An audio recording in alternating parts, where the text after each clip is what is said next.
Welcome back to another week of Those Ashholes. Baseball is back this week, but we are pleased to be joined by a guest that we are having for the first time. Yes, sir. This is a man who has served his country for over 2 decades. He didn't just retire and decide to sit on the sidelines. No, he jumped right in to the political arena. He represents the 57th District. He's been right in the middle of fights over infrastructure, public safety, what it means to support veterans, even when the cameras are off. But here's where it gets interesting. Before the State House, he was also on the ground with the NRA advocating for Second Amendment rights. So yeah, we're not going to get down and watered down conversation. We're going to get straight to it. He's running again for Indiana's 4th district, which means the stakes have gone up even more. Today, we are proud to be joined by Indiana State Representative Craig Haggard. Yes, sir. Lieutenant Colonel Craig Haggard. Good morning. So, good morning. Afternoon, good morning. Evening. Yeah. Good day. Good day. So, what's new with you? What's going on? Well, you know, I'm trying to run for Congress. Trying to run around. I would run from Congress, but I love the fact that you're a brave soul and you're out there doing it. It's been fun to watch. The one thing, the first blanket statement I can say about your congressional run right now, nobody in their right mind, those that love you all the way to those that may be delusional and hate you, could say that you're anything but lazy and you're not working your ass off. Good Lord, you're everywhere. I'm trying to be. So if there's a moment in the day it's free, I try to be there. Yeah, we were talking just a little bit while we're getting set up here, and you were kind of giving your schedule that you've had the past couple days. Well, just so you've just everybody been knows, living off caffeine essentially. we finally got him in here this evening. We had to reschedule 3 times, I think, just Yeah. because you have commitments. Yeah. So let's, you're running, but there for a while, the question was, what district are you going to run in? And I think that was a question everybody else had, but you said from the beginning, redistrict or not, these are my people, this is the district I'm going to run in. Correct. Yeah. Whether it was the 4th or whatever new district, that's what I was going to run. I was born in that district. I was running for that district. I've been doing this for about 2.5 years. And, of course, the redistricting thing popped its ugly head up, and we had to deal with that. But it was not going to change the people that I represent, because at the end of the day, you represent the whole state. Right. And if folks, I mean, literally, if somebody thought, hey, I will only represent, these boundaries up, you're not in my county, I don't think you should do the job anyway. So those are the people that I knew. Those are the people that knew me. And They just would have happened to be in a different district than they would have been just years prior. The drawings we saw, I would Like literally a baseball's throw away. Yeah, well, I would still be literally right in the middle of the new 4th. That was going to be the new 4th. And so I would still be in the heart of that district, and it would still be all those same people that I've been visiting that I've known my entire life.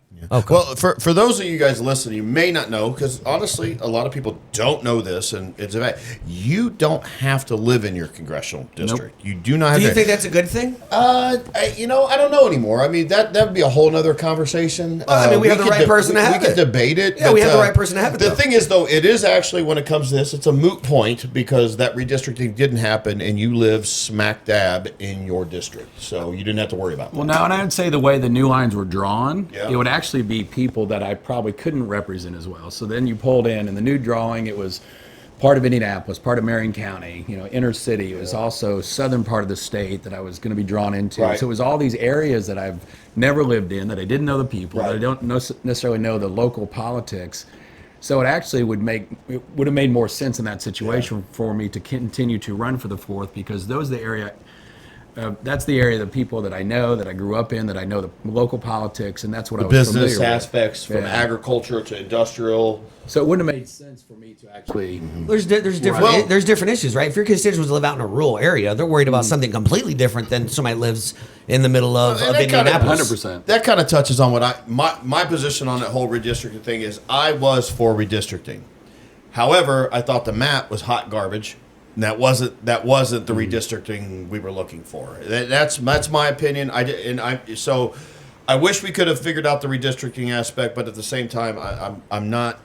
My feelings aren't hurt that map didn't come to fruition. Well, no, and I could argue on both sides of that. Yeah. According to some people, you did argue on those. But you know, let's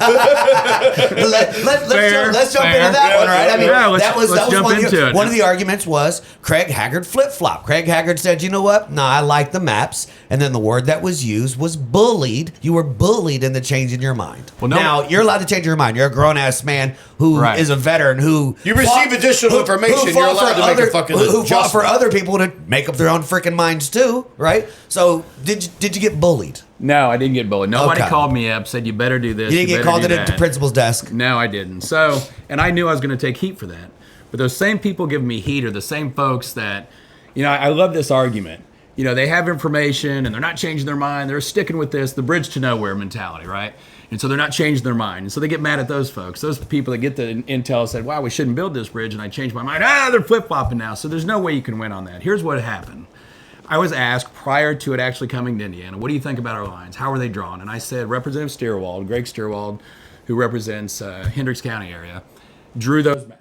It was at least the main key figure that did that. And he took every rule in the rule book and tried to make sure they followed it, that all the districts were joined. And I think, you know, I think we're one of the few states that didn't get sued after that redistricting. So I said, you know, we did, because I was asked, how did we do? We did a great job. I think everybody's represented well.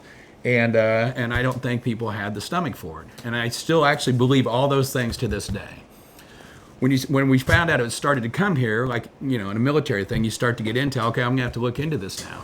And it wasn't that we didn't do a good job. The problem is then we started to get the intel on Virginia. Hey, it looks like they may change their constitution and do this. And then, you know, look at the New England states and look what this state's doing in that state. And you start to realize that even though we did it right, that's a losing scenario. Yep.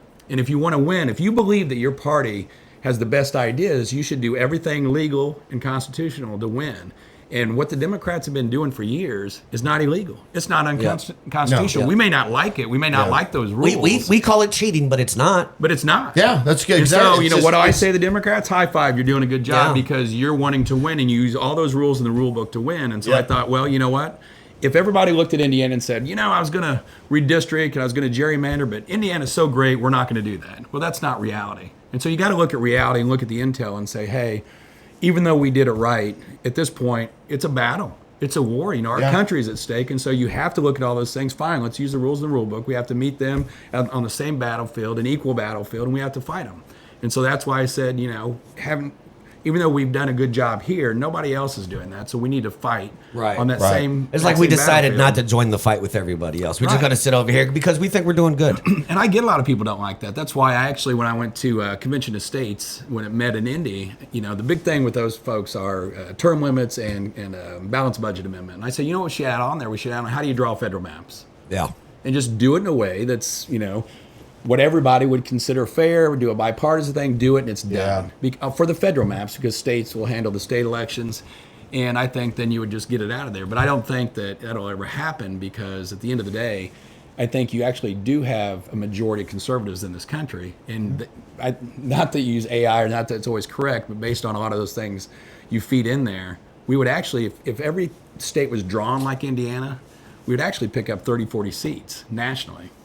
Because you look at those states like Maine and Massachusetts and Illinois and all those other places where you had that high percentage of Republicans, 35 to 40% that have zero representation. Yep. So, you know, it was a war and it got dirty. And if people want to say, you know, if I get new intel, I will change my mind if it warrants that. How I know we have the ability to change the maps, but how do we change them every time that we're able to?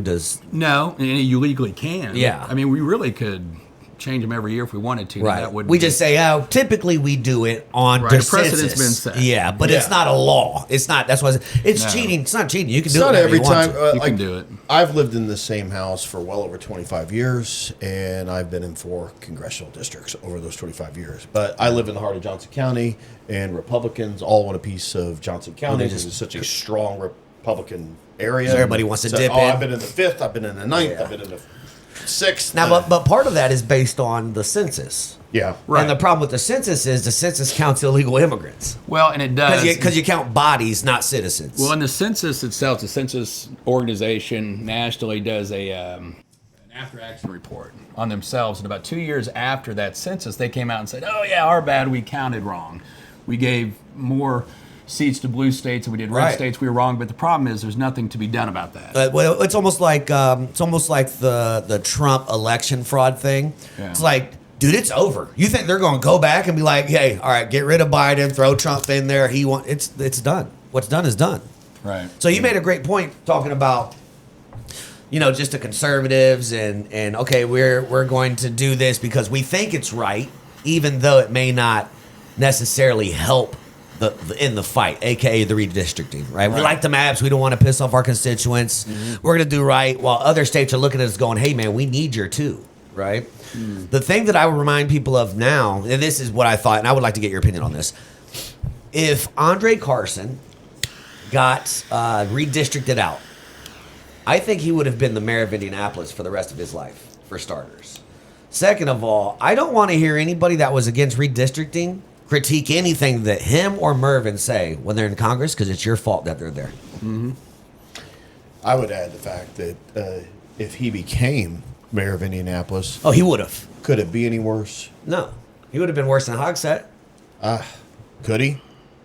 I mean, at some point there is the bottom of the barrel. I think the moment that redistricting went away, Yeah. Carson knew he was staying, and that's why Ryan Mears decided he's going to run or whatever he was going to do. Yeah.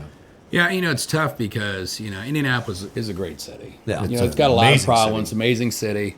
I think about 75% of the state's GDP runs through Marion County. One of the number one host cities in the whole country. yeah. And it is we great. host people like nobody. Final Four is coming here this year. Final Four, NRA. I'm on the NRA board of directors now, and Safest weekend we have in the whole it city. is. We get to stats It really from the is. city, Hey, with all these people with guns, you don't want any problems out here. and it's one of those cities that they've done a great job. And I can't remember who started it 20, 30 years ago, redoing the downtown district to turn it into Goldsmith. premier Mayor city Goldsmith. today. Goldsmith. And the problem Well, is honest, we need to Hudnut, protect. I brought up that. the name Hudnut yesterday. We need Hudnut. safety, we need security, we need good roads, we need things like that.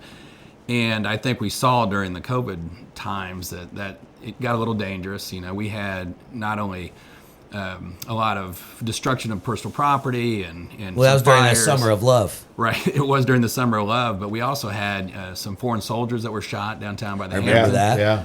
And Horrible. it is horrible, and things got out of control. So I Street think, takeovers. yeah, I think when Eric Doden ran for governor, he had what was called the capital zone plan Mm-hmm. to actually kind of take over and say, Yeah. listen, guys, and it's kind of like a failed school kind of mentality. Yeah. If you fail to a certain point, I actually like it. we need to take that part over. I think Austin, Texas did a similar thing. Yeah. When the capital of the state was going the wrong way, the governor kind of took that over and I brought would it be back. all for that plan, actually. I think, I mean, it is, especially as a veteran, when I go downtown and I just see the debauchery that is allowed to be perpetrated on our soldiers and sailors monument, Yeah. on the circle.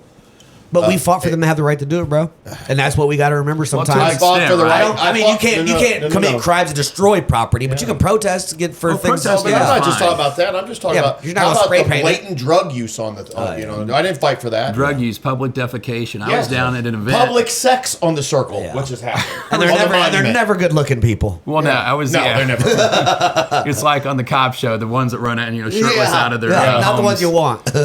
So no, actually, I was at an event on there. I think at the Columbia Club for some political event, and we look out there and we hear sirens. We see some very large naked person running around the circle and then defecating. Or something, only under this administration, right? Yeah. So I think I was hosting a Tony Kinnett cast, and I popped into Hammer and Nigel, and that was the day the guy was downtown with the free Haiti. Yes, And I was down there that day. Yeah, he had like free Haiti on just right outside the studio. Bunch of cops. I think they used like non-lethal force, and I mean it was a thing, but like right there, middle of the day.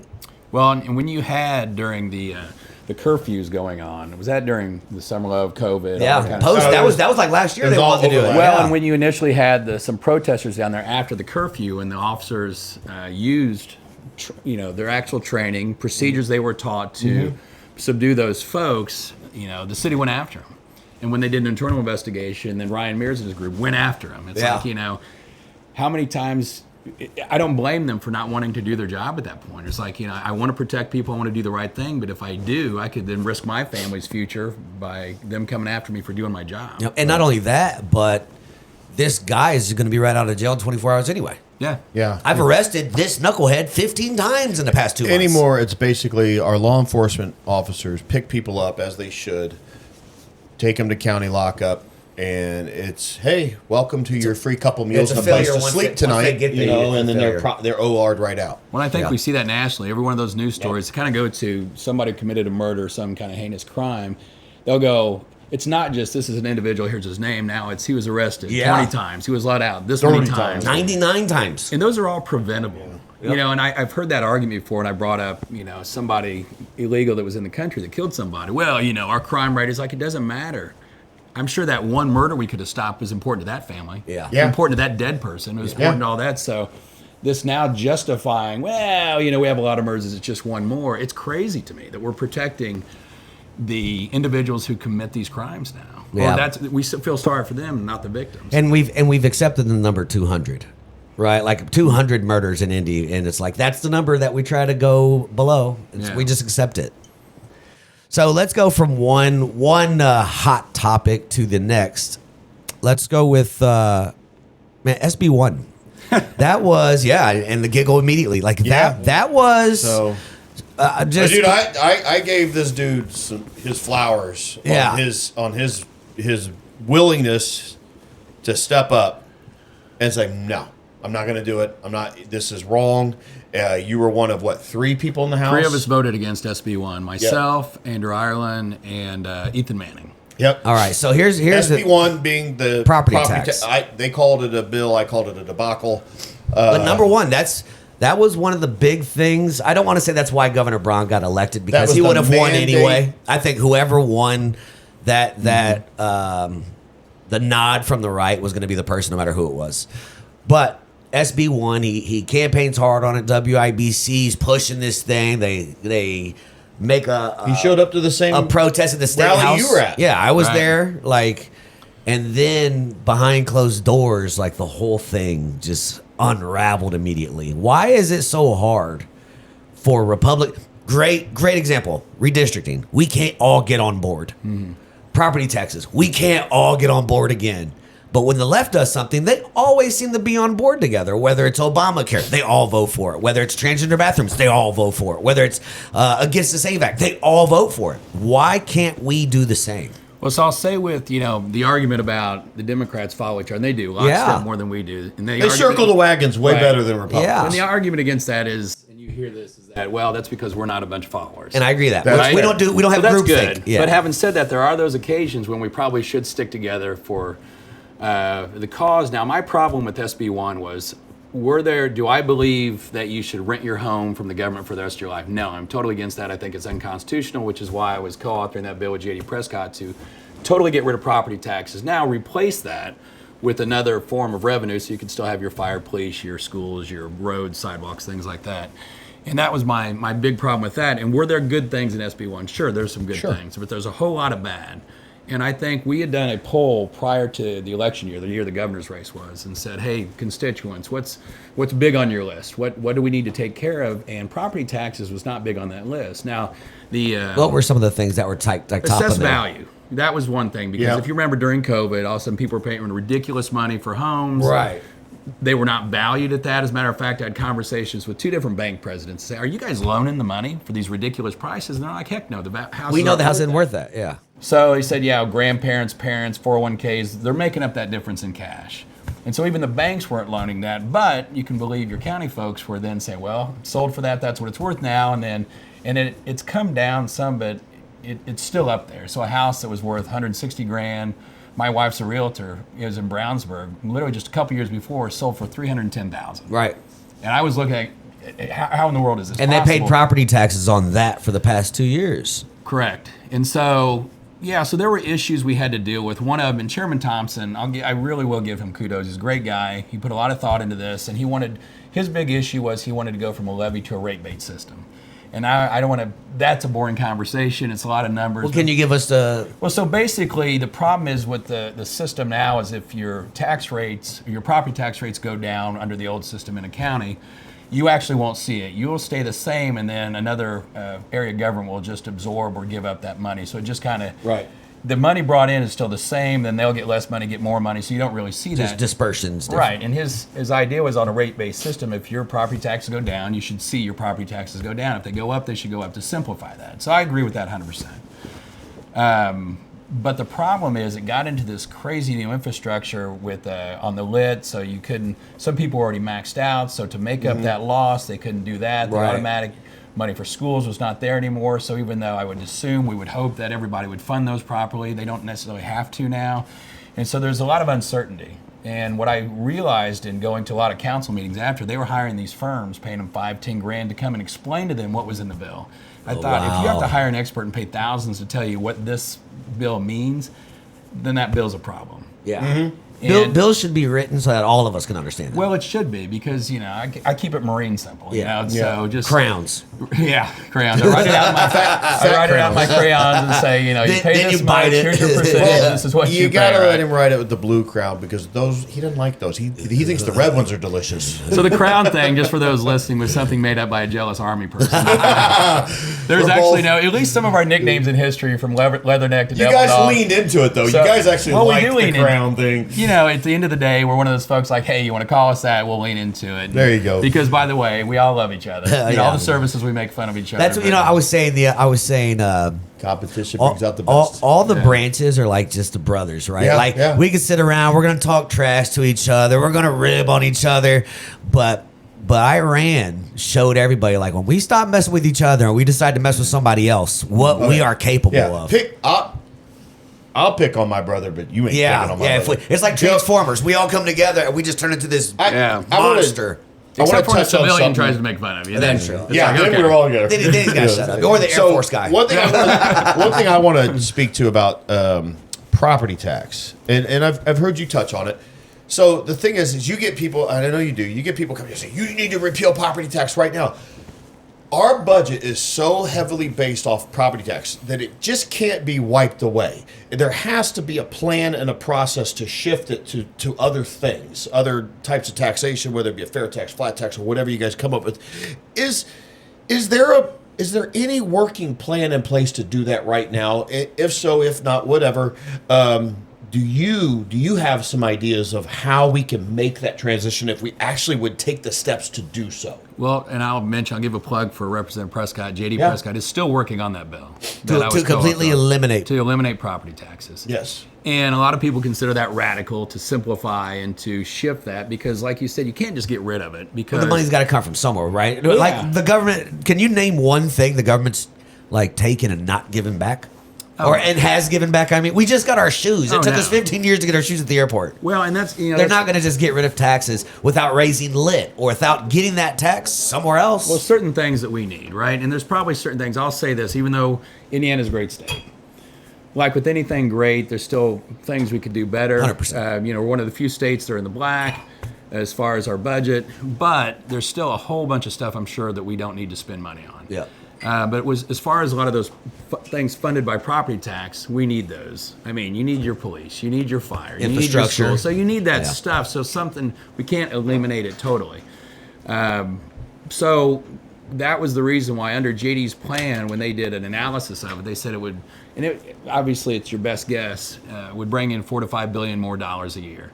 Now the problem is with those rural areas with the lower tax base, it would not bring in enough funds through the. So his plan, I don't think we talked about this, was basically to collect a tax on services, with the exception of medical and a couple other things. So we'd bring in that money. So since you had some rural areas that did not have those base, you don't have enough taxpayers. Services, yeah. You would have to collect it by the state and distribute those, and that's the difficult thing. Okay, let's base this on population, mileage between, the number of schools. So it's almost like collective bargaining for the different districts, right? Like how is it the MLB that does that? The teams that make more pay for the other teams. Well, yeah. Right. If you don't have enough people to pay taxes out here, because now we've got rid of property taxes, and you don't have enough people using the services, well, a place like Hamilton County may need to contribute a little bit over here. It would be. It would be Hoosiers helping Hoosiers, right?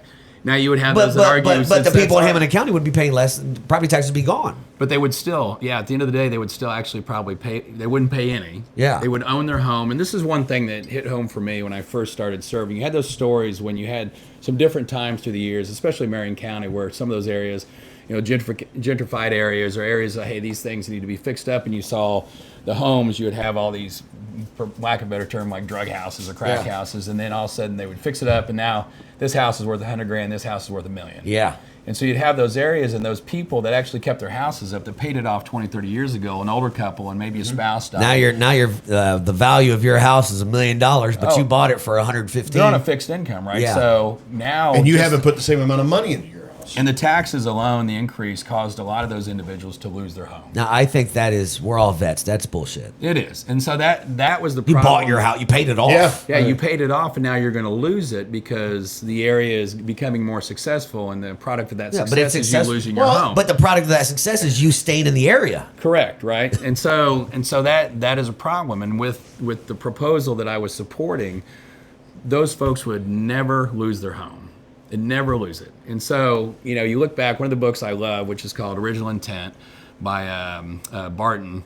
It's a great book, and it talks about why things were written in the Constitution. What was the original text? And there's that, everybody knows the line, life, liberty, and the pursuit of happiness, right? Well, and the original idea was life, liberty, and the ownership of property. But our forward-thinking progressive forefathers thought, well, at the time, slavery was legal, and they didn't want to say that it was your God-given right to own another human being. And so they said, no, let's change that to the pursuit of happiness. So, I think, in my interpretation, my belief is that the original intent is that if you did everything right and you worked hard and you bought a home and you paid for it, it should be yours. Yeah. Yes. And so that was the foundation of my argument against SB 1. Besides the fact that I think that we probably could have tackled the rate levy system, we probably could have tackled maybe putting a cap on assessed values, maybe match that to inflation, a percentage, but whatever that answer was, and then we could have said, let's just do that. A step. And then, because the assessed values is what's killing people. And that's the answer. Value. That's the answer to my question that you're giving us right now. I said, what's the steps towards that? Because it can't just be like it's gone. It's impossible. Our government would collapse. Our state would collapse. So there has to be a process. So you think that would be maybe the best first step? I personally think it was yes, and I think it was rushed a little bit. Now there's, a lot of these things don't go into effect until 28 or 29, whatever. Right. And the idea was, if we screwed anything up, we got a couple years to fix it. Well, I'm kind of one of those guys. Well, let's not already plan on having to go back and fix the broken thing. Let's take our time and make sure we build it right the first time. Let's tackle those immediate emergencies, kind of, let's control the breathing, open the airways kind of thing. And then once that's done, now let's take our time and do things right and not rush the rest of it. And the problem is being a part-time legislature is that you meet for a short time. Now, we actually work all year long, but it's tough to get all those folks together to actually do that all year long. And this is a process that I think was too quick. I thought this session, shortened by the redistricting, was way too quick, way too many bills. I don't think the due diligence was put forth on all the bills because, I think there was a lot of emphasis put on, hey, how many can we get done? Look at us. We're so great. We got so many things across the finish line. But a lot of them, we were just going, well, what is that bill? We'd like to make the tenderloin the steak sandwich. Okay, come on. Those kind of but it's like, why are we have other things to do? Like, I get that you want to have a cutesy moment, but like, now I will say on those sort of things, that, and everybody has bills like that are just fun. So that's fun, and they literally take no time. Yeah, they're just fun bills. Right. But those catch the headlines when you're worried about other things like redistricting and taxes. If there's value in those, and it just gets a little bit of bipartisan love going on, where everybody's starting to work together. Just a moment where we can hold hands. It's funny the one year, and we'll get into it in a little bit. But we'll get last year, not this year's, but the year previously, the feel good bipartisan bill that you authored was the bare knuckle fighting. So we're gonna get into that. However, what I want to do, I want us to shift gears real quick. We'll come back to the things that are happening in our General Assembly and whatnot here in a minute. But I want to get into because we've kind of gotten deep in the weeds quickly. I want to back up a little bit and let's talk about who the hell Craig Haggard is. I want to share with our listeners where you come from, what you've done, the things you've accomplished. I know a lot of it, but with that said, it's time to shift. It's time to shift from one adult beverage to another adult beverage. I've got us all, so our glassware prepped up here. we decided that the good lieutenant colonel couldn't be the highest ranking member of the room, so That's right. we brought out good old Colonel Taylor. Army colonel. Oh yeah. Yeah. Army colonel. You'll salute him. I mean, so It's like a major in the Marine Corps. oh, here we go. So when Did you Mr. get- Haggard did you- walked in the room, did it's you- like Jerry and I immediately, oh, we're supposed to go to attention. Hey, so do we- he's going to do go to we- attention for this gentleman. Do we have a sippy cup for the Marine or? No. We don't have to do that. Actually, Got my placemat what he with my probably crayons wants- so I can, well, it's you good. know. Bro. He probably wants like a beer bong. So I'm going to open this thing. Haven't seen that since college. So where? So while he does that, like, yeah, let's get where into you, are Craig. you? Where are you from? Where'd you go to school at? What did you want to do before you found yourself? I mean, did you know you were going to serve? So well, first of all, I'll say I never wanted to be a politician, knucklehead. Okay. I mean, that was never on my plan. My plan, literally, as a little kid, my whole life, I have a tradition of family that was in the Navy, that had served. Of course, we all grew up in our generation watching every, war movie, World War II movie. We had our heroes there. Where are you from? Where'd you grow So up? I grew up in Waverly, Indiana. Okay, never heard So of it. Morgan County. It's Okay. actually between Martinsville and Mooresville. I went to Mooresville High School, and I live in Mooresville now. I came back home. But I always our wanted. state flag, by the way. Yep, Paul Hadley. I wanted to be a fighter pilot my whole life. I mean, that's what I wanted to be. I mean, from a little kid, you remember when we used to take back bottles to the grocery store? Yeah. Heck yeah. So Pints. goofy little story. When my mom, I think it was a station wagon. Remember how the axle would stick up in the back? You never wanted to sit in the middle on the hump. Yeah, the whole. I would sit in the middle, and then the Coke bottles would be here, and I'd have the old-fashioned, the wood snow scraper. Oh, so you're stick. flying already as a I'm kid. already flying as a kid, pretending to do this. I mean, my whole life I was obsessed with being a fighter pilot. So was your dad? Your dad was a military veteran. No, my dad wasn't. My grandfather, captain in the Army, my dad's side, and my other grandfather was in the Army Air Corps. Okay. And was a crew chief, and have some cool pictures of that. So, and I think back in the day, almost everybody's grandfather or father served in That World War II. generation. They call it the greatest generation. for a reason. My great grandfather was on the Cuban side of the Cuban well, army. fair. Did not work out well. Raise your glass to the greatest generation. There it is. All right, Salute. Cheers. Salute. So, I tell people in the service, I learned this very quickly, right? In the service, to me, you had two different types of people. You had patriotic white guys. Those Yeah. were the dudes from the South. Those are the guys. My dad was a vet. My mom, my grandpa, my great grandfather, my great great grandfather. I knew I was going to serve when I was a little kid. Or you have people who that's how they were going to get to college. Yeah. You didn't have, and the beauty of it is, by the time your service is up, we're all the patriotic person now. Yeah. Right. And now my son is patriotic. And now I'm starting the lineage of patriotic people in my family. But My two oldest sons have served. but to know that you wanted to be a pilot and then to actually freaking do it. Well, that's the thing. I have to say this, and I don't want to say anything bad. It was funny, and it motivated me more. My high school guidance counselor, and I won't say his name. Do it. No, because he's a good guy, Let actually. me back the bus up so you can throw him under. But it was a little different back then. You didn't have, you didn't go to counselors for all these, touchy feely things, and I was told, almost nobody becomes a fighter pilot. You should have a backup plan. That's probably not going to happen. You're not going to do that. That fueled my fire.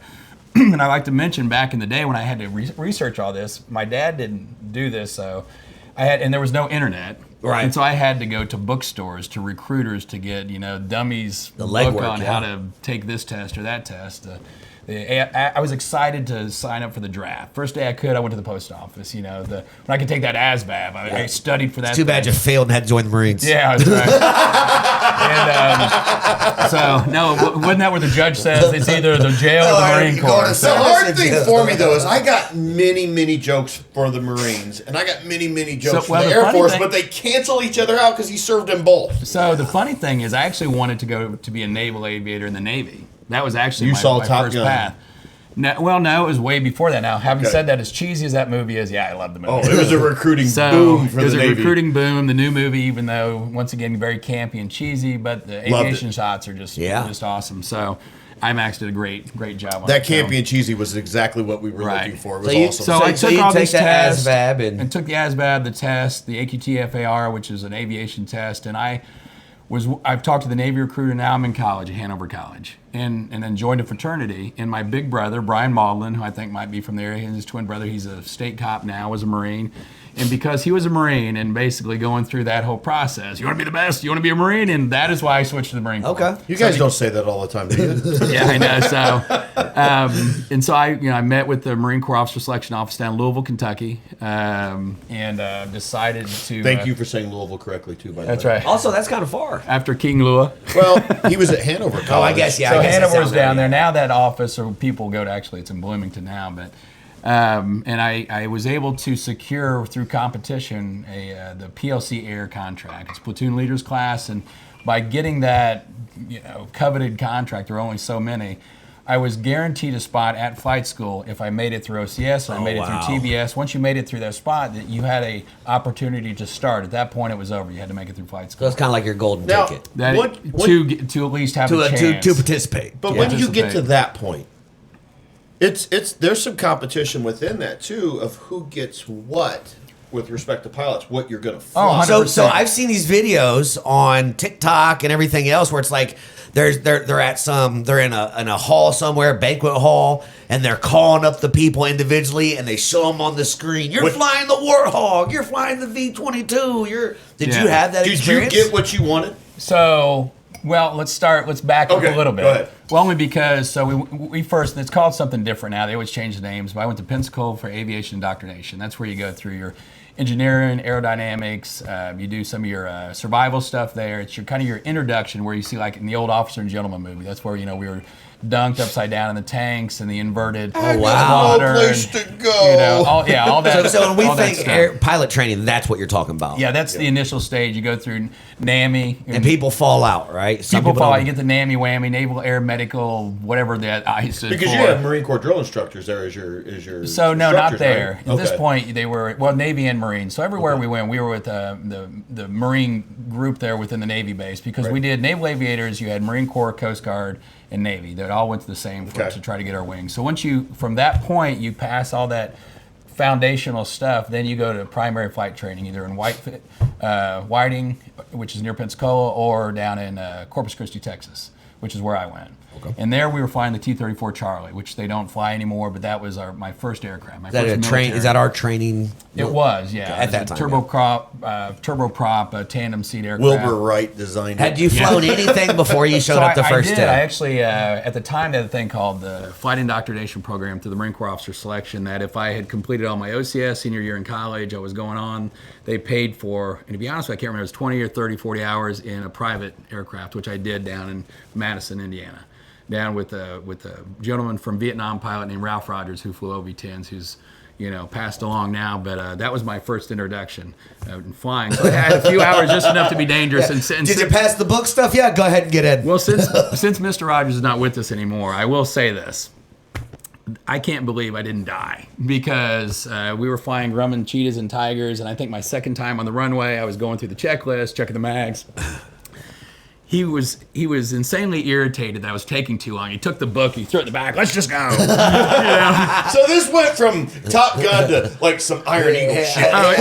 It was crazy because I look back at the time. I thought, I'm cool as could be. I'm doing this and that. I look back now as a professional aviator and go, wow, how did I not die? Yeah, he should have never been able to teach me. Oh no, because we were doing, I need you to fly over there real quick. Well, he was showing me how to do bombing runs on barges on the Ohio River. We're flying over places, I think there's a guy to the left. Relax, he buddy. had his grease pencil. He'd do like a big bullseye on the thing. No way. So actually, he was teaching me how to do bombing How runs. to line things up. Oh, it was crazy. And You didn't even realize it, but you were already on a watch list. well, what was crazy is that he had a Miss Pac-Man game, and he was always playing that when I came into the FBO. And one day he was in a game. He had a high score going on. It's like, well, Mr. Rogers, I'm ready to fly. And I kept bugging him, and he kept getting irritated. So literally during the middle of the game, he took the keys to the aircraft, threw them at me. He's like, you know what to do, go fly. No way. And I said, well, sir, do you think I'm ready to solo? He's like, I don't think you'll kill yourself. Go ahead. And from that point on, I just flew by myself. I soloed all the time. So your first solo flight was because your instructor was so busy playing Pac-Man. Because he had a high score, Miss Pac-Man. Miss Pac-Man. That he just, so this was in the civilian world, I just want to say. Yeah. And at the time, to be honest with you, as a civilian. How many flights do you think you had before that? 5. And that's all with him. Just with him. And some of those were like, throw away the book, we're good. Oh, yeah. So So this is the equivalent of 5 races down in a go-kart and like, let's go check out the 500. Yeah. I mean, imagine your kid driving with you 5 times and then you just give him the keys. Yeah, I'm busy. Because I'm busy playing Fortnite. Oh my Go God. drive in New York, and so that was my introduction to flying, and so there's a lot of. Then I go to flight school thinking, okay, I know what I'm doing, but it was amazing. The T-34, which was not as fast as the other, was so powerful in the torque that when you take off in that thing, if you're not jamming in rudder, you're going to go off the runway and things are happening so fast. And that's the difficulty you try to explain to maybe a civilian pilot of a slower aircraft, is that you have to do all that while talking on the radio, things going fast, know where other aircraft are, and it's managing these systems at a high rate of speed. And that's really the tough spot, and I think that can't be taught. I think that you are born with some of those abilities to multitask. I think you could say that about anything that is skilled. You have to be born with a certain amount of God-given talent to be able to excel in it. So that resonates. Because I felt like I was hanging on. They always say I was hanging on the tail for some of those initial flights, going, "Oh my gosh, how will I ever get this down?" And, right. And so we flew T-34s, and I got to tell you, I wanted to have jets. And so, like you were talking about earlier, not quite to that stage.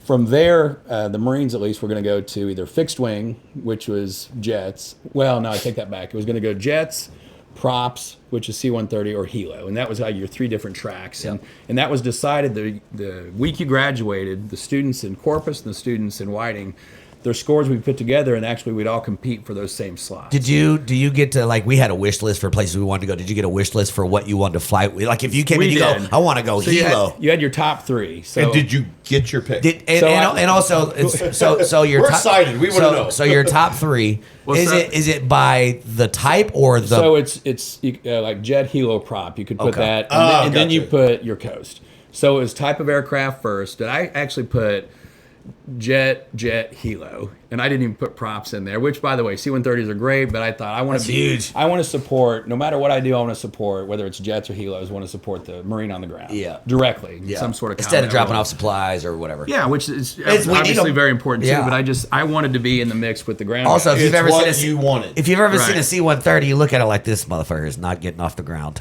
This thing is huge. And then it takes off beautifully. It's impressive what they do. As a matter of fact, you can look at some old footage where they had they were testing it. They landed a C-130 on an aircraft carrier. Mm-hmm. So you look at that, and actually on the side it had painted "Look Ma, no hook."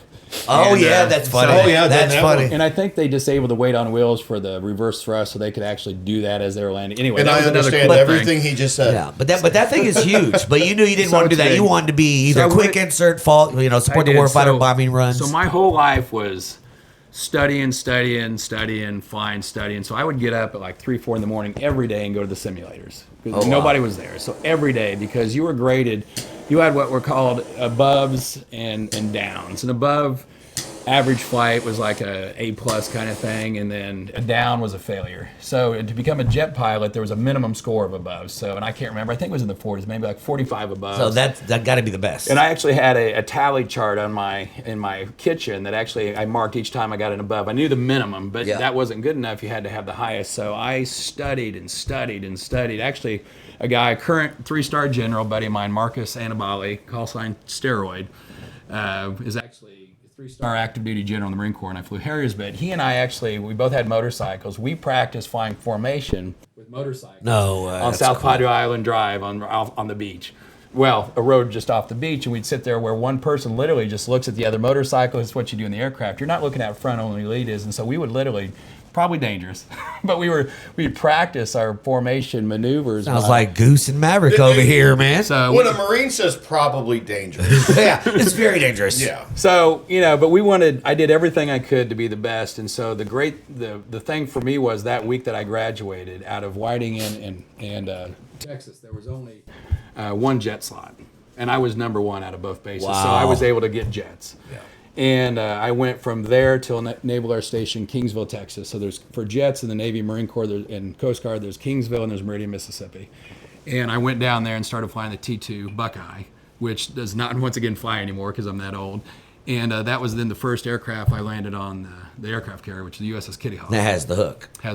What was that experience like? So how fast are they flying, and how fast you get to zero? So, the landing speed depends on the aircraft type, weight, configuration. So, and to be honest with you, it's been a number of years. So we were probably landing about 130, 149, something like that. And then you go to 0 in like a second. About how long is that strip? Because it's amazing. They're just flying these jets in the middle, 100 feet. in the middle of the ocean. And they just land on a ship. Yeah, it's a few hundred feet. And what's crazy about that technology is that's still World War II technology. Wow. Yeah. So it's all pistons and steam. So when you're seeing that cool smoke and top, and it's not smoke, it's steam from the. So is it really? There's literally a wire that goes across? There's 4 wires. And so on the 4 wires, so a perfect pass is what you call an OK3 wire. So you have to set up the attitude of your aircraft, and that's angle of attack. You have a gauge for that. Then you have to have a specific speed. Then you have to go on a 3-degree glide slope, and you have the paddles or the LSO, the landing signal. That's the guy you see with the phones, and they're talking and they're telling you, come left, right for lineup, all that kind of stuff.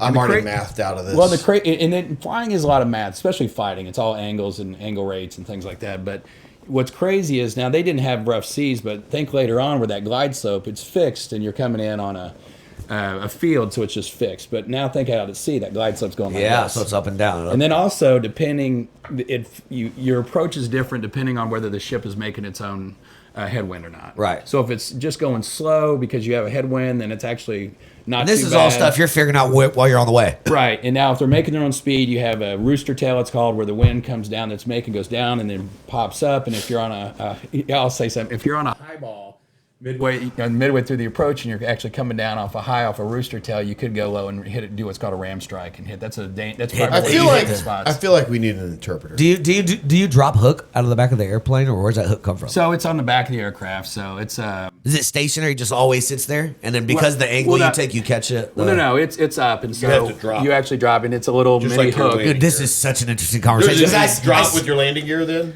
Yeah, I mean, it's separate, Yeah. So you have your gear and then your hook's right next to it. And so you drop that. Now, here's the thing on afterburner, non-afterburner aircraft. When you land, the first thing you do is go full power, full afterburner. Yeah. And you do that. Just in case you miss In case the hook. you miss, and that's called a bolter. That's why if you're listening to audio and a guy goes, you'll hear bolter, bolter, bolter. As he goes around, you'll come back around the pattern and then try to hit it.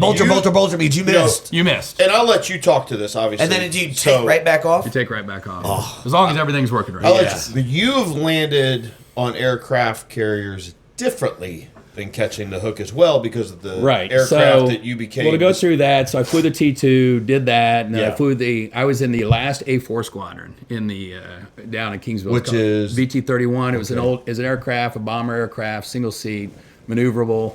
Still, I think has one of the fastest roll rates in the world. I think if I remember my number, 720 degrees per second roll rate. And my head is mathing way too hard. Were you like a math nerd growing up? I'm not trying to be an No, ass, I but wasn't. there's a lot of things that there are. was a lot of math that's going on in your head. Yeah, and it has to be. And it's instant. It just becomes and it's life or death. It becomes second nature. Okay. A lot of it does, and you learn how to. Is this a simulator? Simulator, real world scenario. You learn how to swag stuff, as we call it, where you could look at this, and this, and you start. Okay, I need to descend at this point. This, or I see this comes angle from rates. experience. I see a jet going in, and whether the vapes are coming from the wing root to the tips, you can kind of tell, and that depends on moisture in there, but you can tell how fast they're going. So what kind of fight maybe you It's need not to from enter. chemtrails. Yeah, chemtrails. hey, we're gonna go there eventually. Okay. We're gonna. But anyway, so then I flew the A4s. Keep on track. Then We're having with you. said that, I blew my knee out. I'd like to say I was fighting terrorists, saving babies, saving orphans, but I actually blew my knee out at Kingsville playing racquetball. So I, at that point, I had to have some surgeries, and they said, okay, you could either start over again, and because since that was the last A4 squadron, and go to Meridian, or start advanced jet training over again, which is the T-45, which is what they fly now, it's got a limited lifespan left.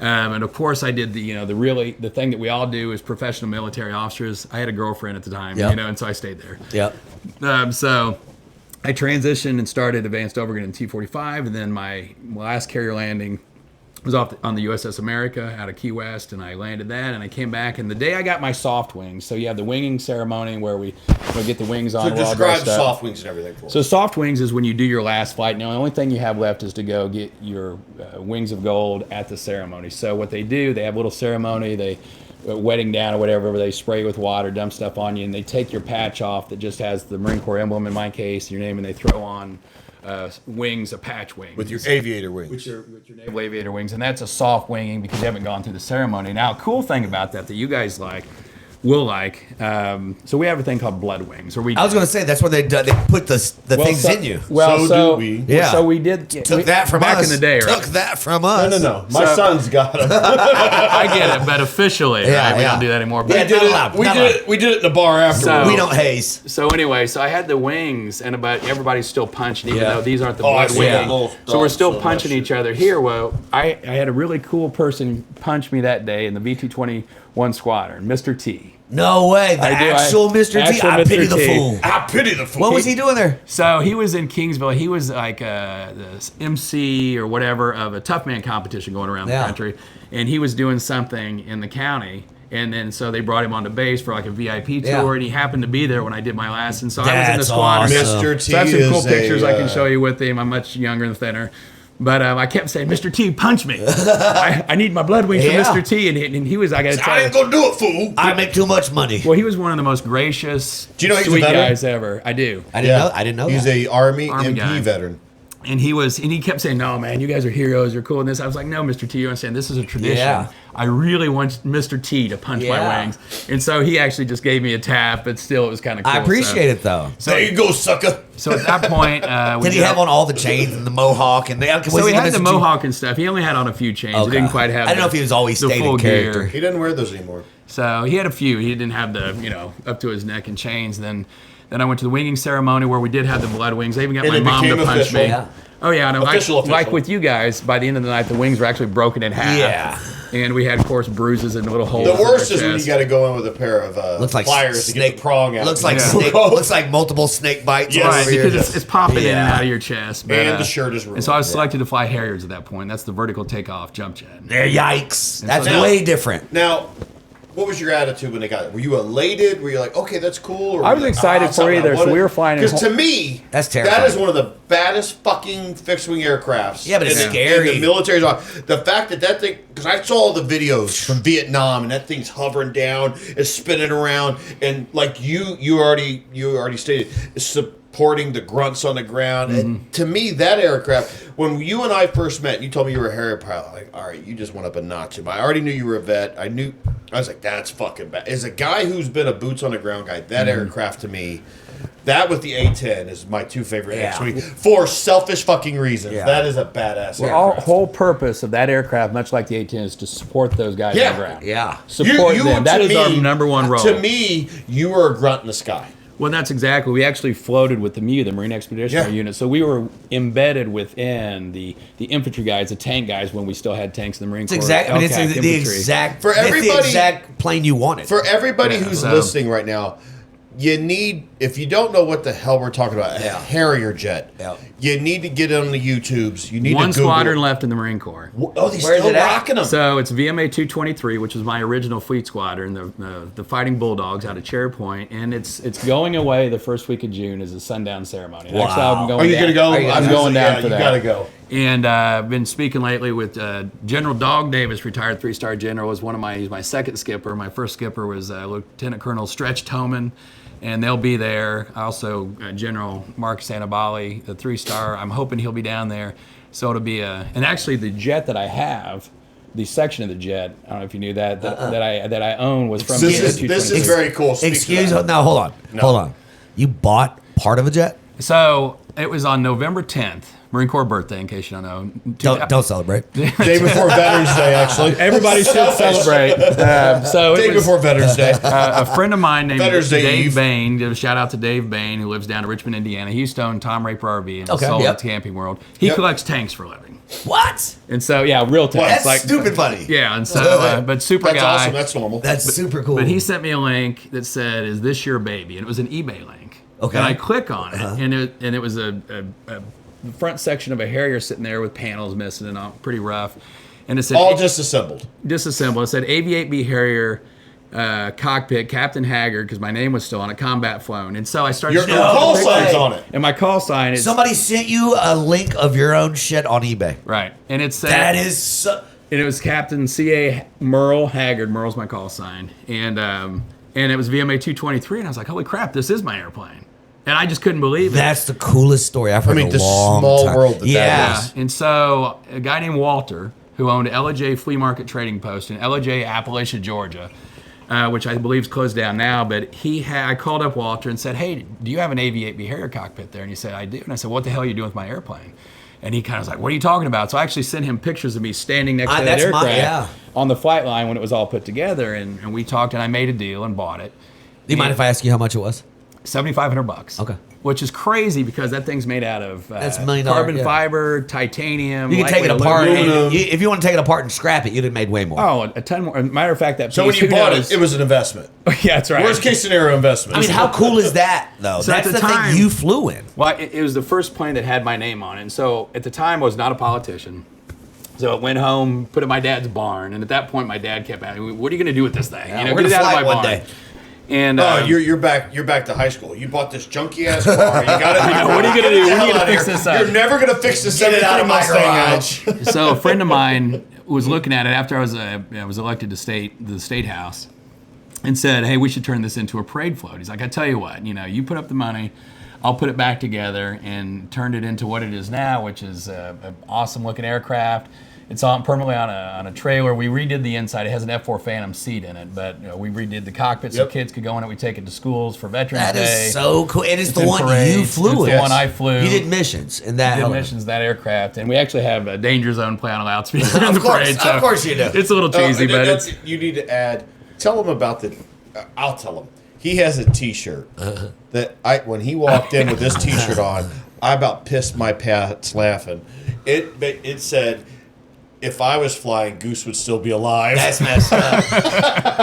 Yeah, when I Did I get that right? no, it's exactly what it says. I don't know many of the aircraft, but I will say one that I will never forget. So I was leaving Al Assad Air Base in Western Province, Iraq, and everybody flies back to Baghdad, and then from Baghdad you go to Kuwait you go wherever to come back home. Yeah.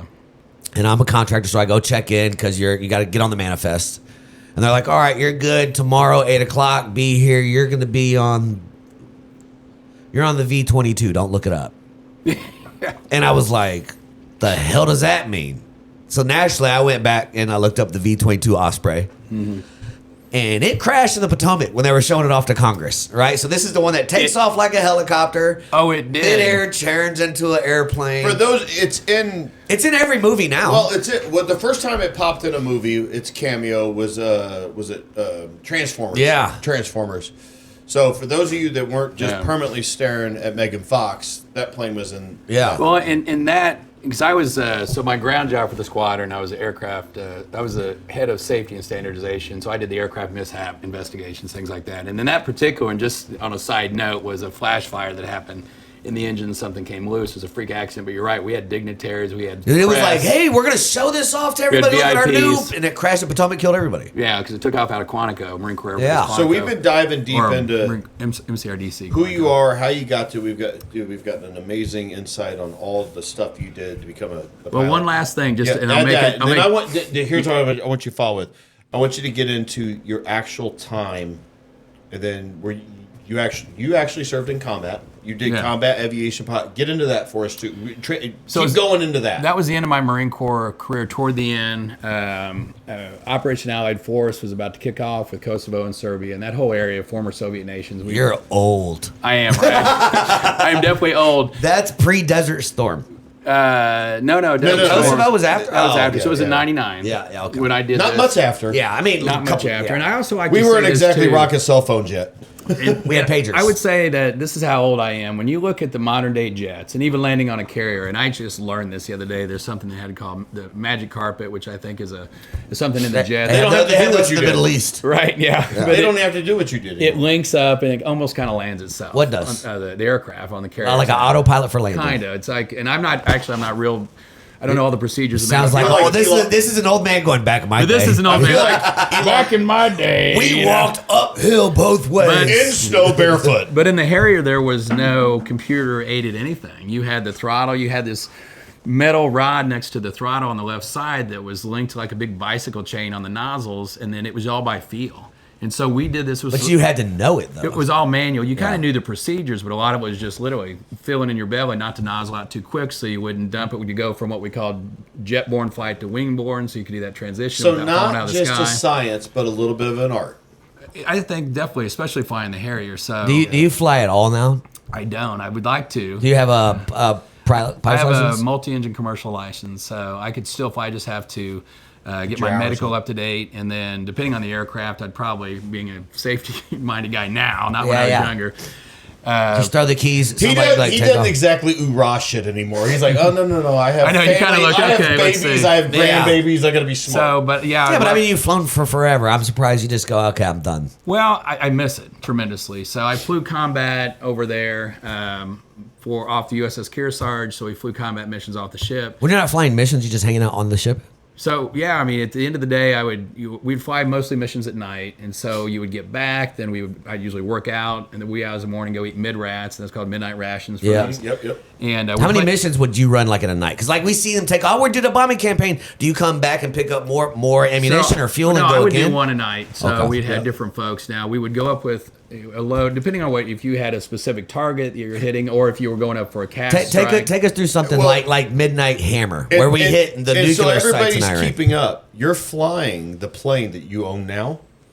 Well, it depends. So unlike the movies, Yeah. that aircraft, my aircraft was part of the squadron aircraft. Yeah. So you So would some get other people might fly it. Oh yeah. So you didn't just fly your plane. You don't 'cause- own shit when you're in the military. That's right. You get your name on it Your boots ceremonially. don't belong to you. Yeah, right. And you get your picture next to it. But yeah, you fly whatever aircraft is ready to go. Okay, so something like Midnight Hammer, where we struck the nuclear stuff last year in Iran. Right. That seemed like a single bombing run, right? It was. You're going to go in. You know your target. This is study you that meet with target. everybody. We're all go together. We roll out. Yeah. We all come back together. But that's different than what we're doing now. So right. So every night you have what's called an air tasking order, an ATO, and then you'll have a KOC somewhere. I'm not sure where it's located for this operation, but that is where all the planners. So you'll have different cells. When I say cell, like the Marine cell, the Navy cell, the targeting cell, all those kind of folks, and they'll have a group of people that take in a bunch of data from different sources, whether it's CIA, NSA, Army Intel, Air Force, whatever.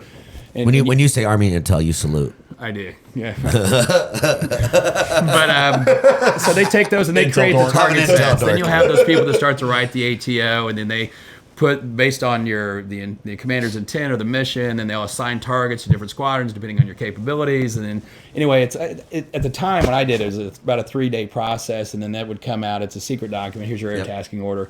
It'd have your aircraft, what your loadout is, what your target was, whether you're going to go toward a specific target or go toward. That's not TSSCI? So I mean, I would think that would be TS. Oh, yeah. Okay, I was gonna say that. I mean, yeah. geez, So it doesn't get everything- much higher than that. Well, and it had to be encrypted when it came. And so in. all you guys had clearances as well. You had to. Oh yeah, You so have to. all pilots had the TSI. All the intel Yeah. you were looking at, he Went to him. collected. Yeah. He Yeah, so collected. and you know, it's funny when people probably said the same thing. Most of what we knew that was secret was not that exciting. No. You know, Oh, there's yeah. a lot of numbers and things like that, but still, and a lot of those things you could talk about later because at the time it was just Yep. the target of that day Right, or something yeah. like Right. This is gonna be on the news tomorrow, but I can't It was tell you right time now. sensitive, Right. and then it passed. So, but still, like you said, did you ever do two runs in a night? No, it is always single because once you were done because you'd have to take the jet back, Yeah, you'd have to another wave reload it. coming. The ordnance guys are going to have to. How do long all- does that take to go through your process? From here's a jet to the jet's loaded, fueled, ammunition, ready to take Well, off. so the ordnance guys and everybody else is going to get what the loadout needs to be, and they'll have that jet ready to go. So you just show up and So fly. you just show up, you get your jet, you do your pre-flight, you take off when you can. A standard. How old are you when this is going on? So that was in 99. So in my 30s, mid-30s. Brother, you didn't walk around just like I am the man. So you know, Let's be honest. Like if I did that now at 45, I'd be like, you guys can't tell me shit. I can't imagine being I 27, don't think anybody 28. told you shit when you were 12. Dude, there's no chance that yeah. that. Like that's awesome. Yeah, it's fucking awesome. Especially in days of like we said, Top Gun. Like you were that guy. So it was interesting to do training, and then I remember on my very first sortie, I was going after the specific target. It was a communications relay tower, and it was in Belgrade area.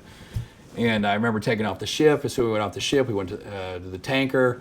After the tanker, we started going in country. I remember first crossing over for the first time ever.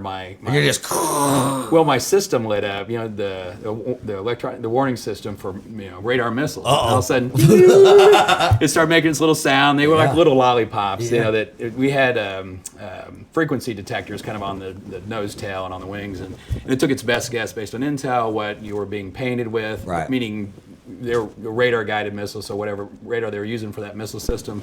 And its best guess would say, hey, it's an SA-6 or whatever, which is what lit me up the first time. And I remember kind of saying, holy shit, this is for real. Yeah, this dude, they're shooting back. Yeah. So Yeah. We that was interesting. call you- that, so you we like call to that a pucker factor. Yeah, are you like deploying flares and evasive stuff? Not at this or- point, because you don't want to just shoot all that stuff out. You're being tracked, but it's not firing. So for everybody else, most of it's like heat seeking, right? Is what they have. Well, so you have different types. So What are the flares? So in country, I did embedded mentoring as a contractor. Yeah. And I had to fly to different FOBs to train these counterterrorism guys.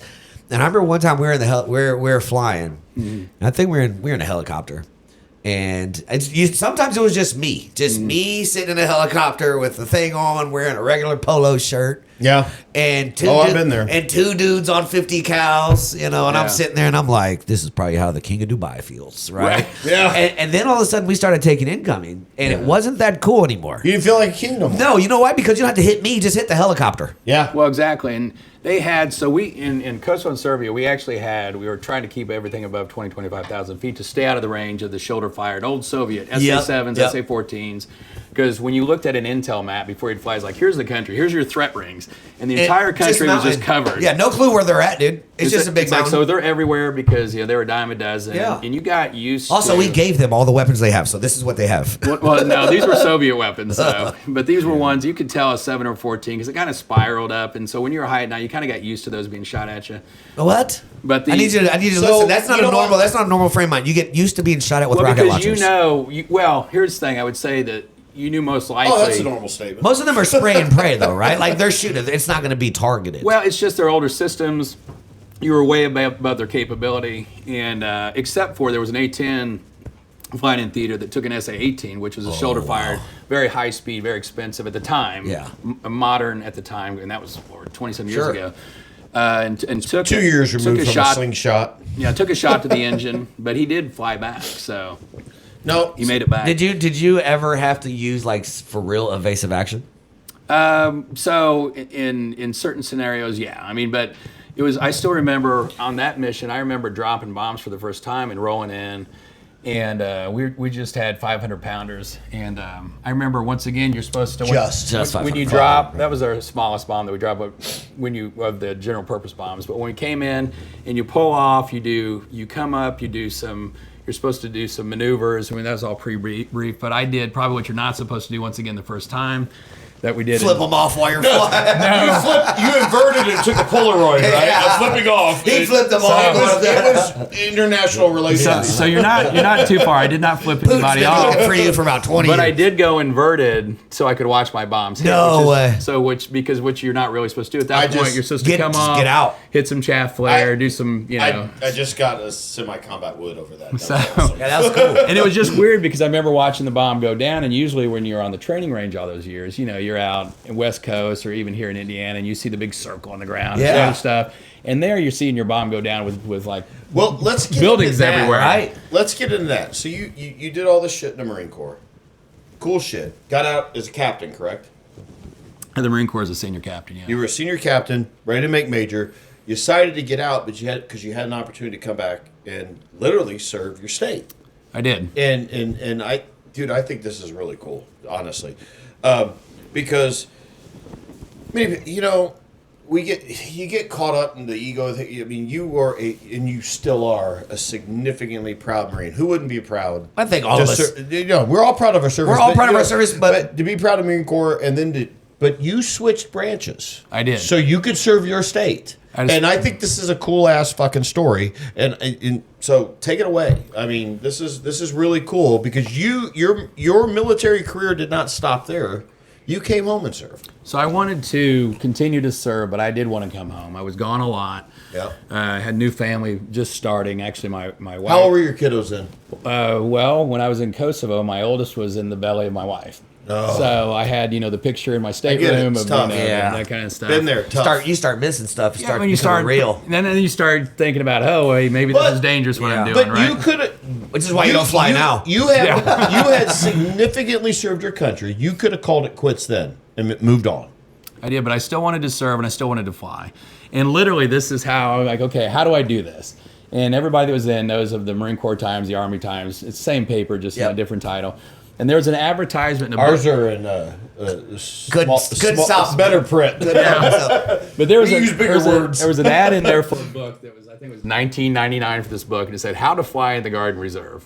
And so I bought this book, and it would, by state, it would say, hey, in these states, here's the aviation assets. And it had, here's helos, here's jets, or whatever was in your state. And I looked and I saw there were 2 F-16 squadrons, and one was in Terre Haute and one was in Fort Wayne. And I thought, well, Terre Haute's closer. And so I started rushing the squadron like a fraternity. Really? That's That's how that works. That's how that You works. started what? Rushing the squadron like What you is rush that? a fraternity. So you had like Hell Week. So it was one of those things where we You had to do- show up, take out fucking seniors He said, garbage "Hey," for them? he said, I got to do what I just got done flying Harriers. I gotta so take your garbage I started out. flying on. We always did cross countries, and actually before I went to Kosovo is when I started this process. And so I actually came home on leave beforehand, and then I would go down to the squadron, started introducing myself. Interviews. Well, actually, not any official interviews yet. Informal. Started hanging out with the guys in the ready room. You sound like a weirdo. For your Air Force guys, I know. He's not even here. Who is this dude? Well, a lot of guys did that. That's kind of what you did if The you player didn't come to be up named through later. the unit. Did they treat you with more respect because they knew that you had like Done the legitimately done the thing? Oh done no! the So do. Like they wanted to do what you Or, did. No, be honest, there was did they treat you with respect because you done the do, or was there some player hating going on? well, no. So I got to tell you, there's 2 different groups. Yes. Right. So there's that group of what we call guard babies. Guard babies have always just been in the guard. I call them guard bums. Well, whatever. But go Guard ahead. bums, guard babies, and by the way, they do a great job. But that's just a nickname for them. But Those guys said that. I appreciate everything you guys do for this country. yeah. So they came up there. Then there was us active duty guys that then transitioned to the Yeah. guard. Now there's multiple ways They're you can be in the different. guard. You can be, an active guard reserve, which is an active duty officer for the guard, which is what I was. You could be a traditional guardsman. Then there's Every other there's weekend, 1 week in a month, Yeah, or 1 there's week in a year. a whatever. government civilian status, the GS whatevers, and then they change status when they're on drill weekend, then they change status again if they're on orders, Title 10, Title 32. Anyway, it's a crazy system. And so I started doing that, and actually a couple times I took cross country, brought the Harrier down. I was fighting 1v1 or 2v2 with F-16s and Harriers. She stopped off for a visit. Basically, because we had to do cross countries anyway, and it all had to be authorized, and we were doing our training. Gotta get fuel. And actually doing training with dissimilar aircraft is great training because you're always kind of training with each other. But anytime you can throw a different aircraft in that has different capabilities, it's better training. So we did that. Yeah. And so I got to tell you, once again, and the guard guys they have a more official process, I think, now. But I was Gary Curtis, who was the squadron commander at the time, call sign shooter. I'd gone down there. I'd been visiting for a year or so. I was flying with them, and I did a cross country a couple weeks before I was getting ready to leave for combat. And I remember after we fought, I went into the shooter's office and said, "Hey, shooter, you got some time?" He's like, "Yeah, Merle, sit down." And I said, "Listen, I'm going off to combat. I'm going to be getting out of the Marine Corps not long after I get back. I mean, you guys going to hire me or what?" He said, "Well, Merle, I think we'll hire you. Go down and see Sergeant Huffman down in customer service, which is S1. Yeah. Of course, Air Customer service. Air Force calls it customer I love that. service. S1's always admin for everybody doesn't know. S2 Yes. is Intel. security intel. And by the way, I don't think this is properly how, once again, you do it, but I went down to S4 Mike supply. Huffman, who is a friend to this day, Sergeant Mike Huffman, who's retired, and said, "Hey, Sergeant Huffman." He's like, "Yes, sir." I'm like, "Well, hey, shooter said that I'm good to go, hired, and so see you about the paperwork." I was like, "Yes, sir. Have a seat here. Here's some paperwork." I started filling out paperwork. Oh, and you next got thing- you went in there and just told him you had the job. I was thinking I could have bypassed all this, just told Mike that, I was hired. I could have got in the squad. The things you could get done with a 6-pack of beer and a friendly word. Listen. What do they say? Just walk around a clipboard. Yes. That's right. Walk around a clipboard. Nobody has Clipboard in one hand, So coffee cup now, in the having other. said that, I was at the squadron over a year. They got to know me. They saw my flying skills and all that kind of stuff. So it wasn't just randomly. No, but yeah, you just it had was to be still there. bizarre to me that's how Yeah. it worked for me. Yeah. Now there's a more official process for folks to go through. Now, What did it? what year was this? That was in '99. What? Yeah, Did this is pre 9/11. yeah. Things changed. What did it take? Yeah. What did it take for you to say like you're done with that and now you want to do political stuff? Well, so That's a big change. well, it is, and I didn't do political right after I retired. No. So I retired in 2013 as lieutenant colonel. But because this is 99, 2013. So you served for quite a long time. The National Guard. in National the Guard. Indiana Air National Guard as a pilot. Did you were the deploy? you were commander of the. So we did deploy. Atterbury I aspect did some of it? stuff over in Japan where we flew, training missions off of the coast of bad guy area because you're part of that master plan if anything A ever kicks PACOM, off. yeah. Obviously, you were The there for a unit little did- while. Our unit did stuff for immediately after 9/11, patrolling the skies as there were guys around. Our unit did. And you're commanding that unit? So no. what- I was. Let me ask you this: what was your position? Air to What- ground commander. What was your I just a position? What were you pilot. doing on 9/11? What was your job? Well, the on squadron 9/11? was basically just at that point did patrolling stuff around. As a matter of fact, two of our guys, and I can't remember who it was, were intercepted. Remember this story? There was I think it was a doctor, but anyway, a dad of a student at IU that was flying his private plane that our guys intercepted. That said, two F-16 intercepted, and who knows, he was in a Bonanza Mooney, whatever he was That's in. scary. And then he was met by people. Also, there were two of our F-16s that did escort Air Force One as That's it was awesome. going through the airspace, and so that was kind of. And then after that, a lot of different units in the campaign that followed in Iraq, Operation Northern Watch. Yeah. So our unit was flying out of Incirlik, Turkey, and so a lot of Guard units at that point were pulled in for quite a while. When You know how many times I saw Guard units in Iraq, and I'm like, these guys have no clue. Like I appreciate the fact that they're here, but I understand that these guys didn't sign up for this shit. Right? No, that's a mixed Well, no, bag I would say they because it did. comes down I mean, to technically, did they? No, no, sure, but no, but no. they're every other weekend, 1 week in a month, No. 2 weeks a year, and they call their commander Bob. This is fucking weird to me. now. Here's the. it is a little bit different mentality there. Yes, I I like set up, that. I'm like, that's the CO. Now hold on. Yeah. but It they dep- have that camaraderie. It's like a frat. It depends. Yeah. No, it That's some units. I'm not going to disparage the whole National Guard. thank you. That was a good I won't do segue. that. It depends on the unit. Yeah. Because the infantry units that went over there, especially out of Indiana, because there's a shit ton, you know this very well, there's a shit ton of infantry in Indiana within the Army National Guard. That's a different animal. The guys that kind of got sucked up into it were like, oh my God, what's going on? I just signed up for the GI Bill Yeah. for 6 years, and I was just going to fucking load trucks, Those guys had a little bit of a Dude, shock. I was at but the Fort- guys that went in infantry knew what they were fucking that might be getting into. infantry might be different, but there's And- but there's more non-infantry than there is. Not in Indiana, but But I'm by saying and when I was large, you're active good. duty, yeah. But- So I'm active duty at Fort Lewis, but- and we got a reserve unit that got called up. Well, and from reserve but I'm saying is from all combat support service. and I'm from support. and they're from California, and I'm like, these guys have no clue. At any given point, And we're about to deploy to It definitely Iraq. changed after At any 9/11. I given think point it's a in fairly Iraq- standard thing now. Okay. Yeah. I think it's fairly standard now after 9/11. But Because prior to 9/11 didn't that, change everything. It was just It did, chilling. everything. If you're National Guard, you aren't At going any anywhere. given point, the combat fighting force in Iraq and Afghanistan was 42% Guard and Reserve. I believe that.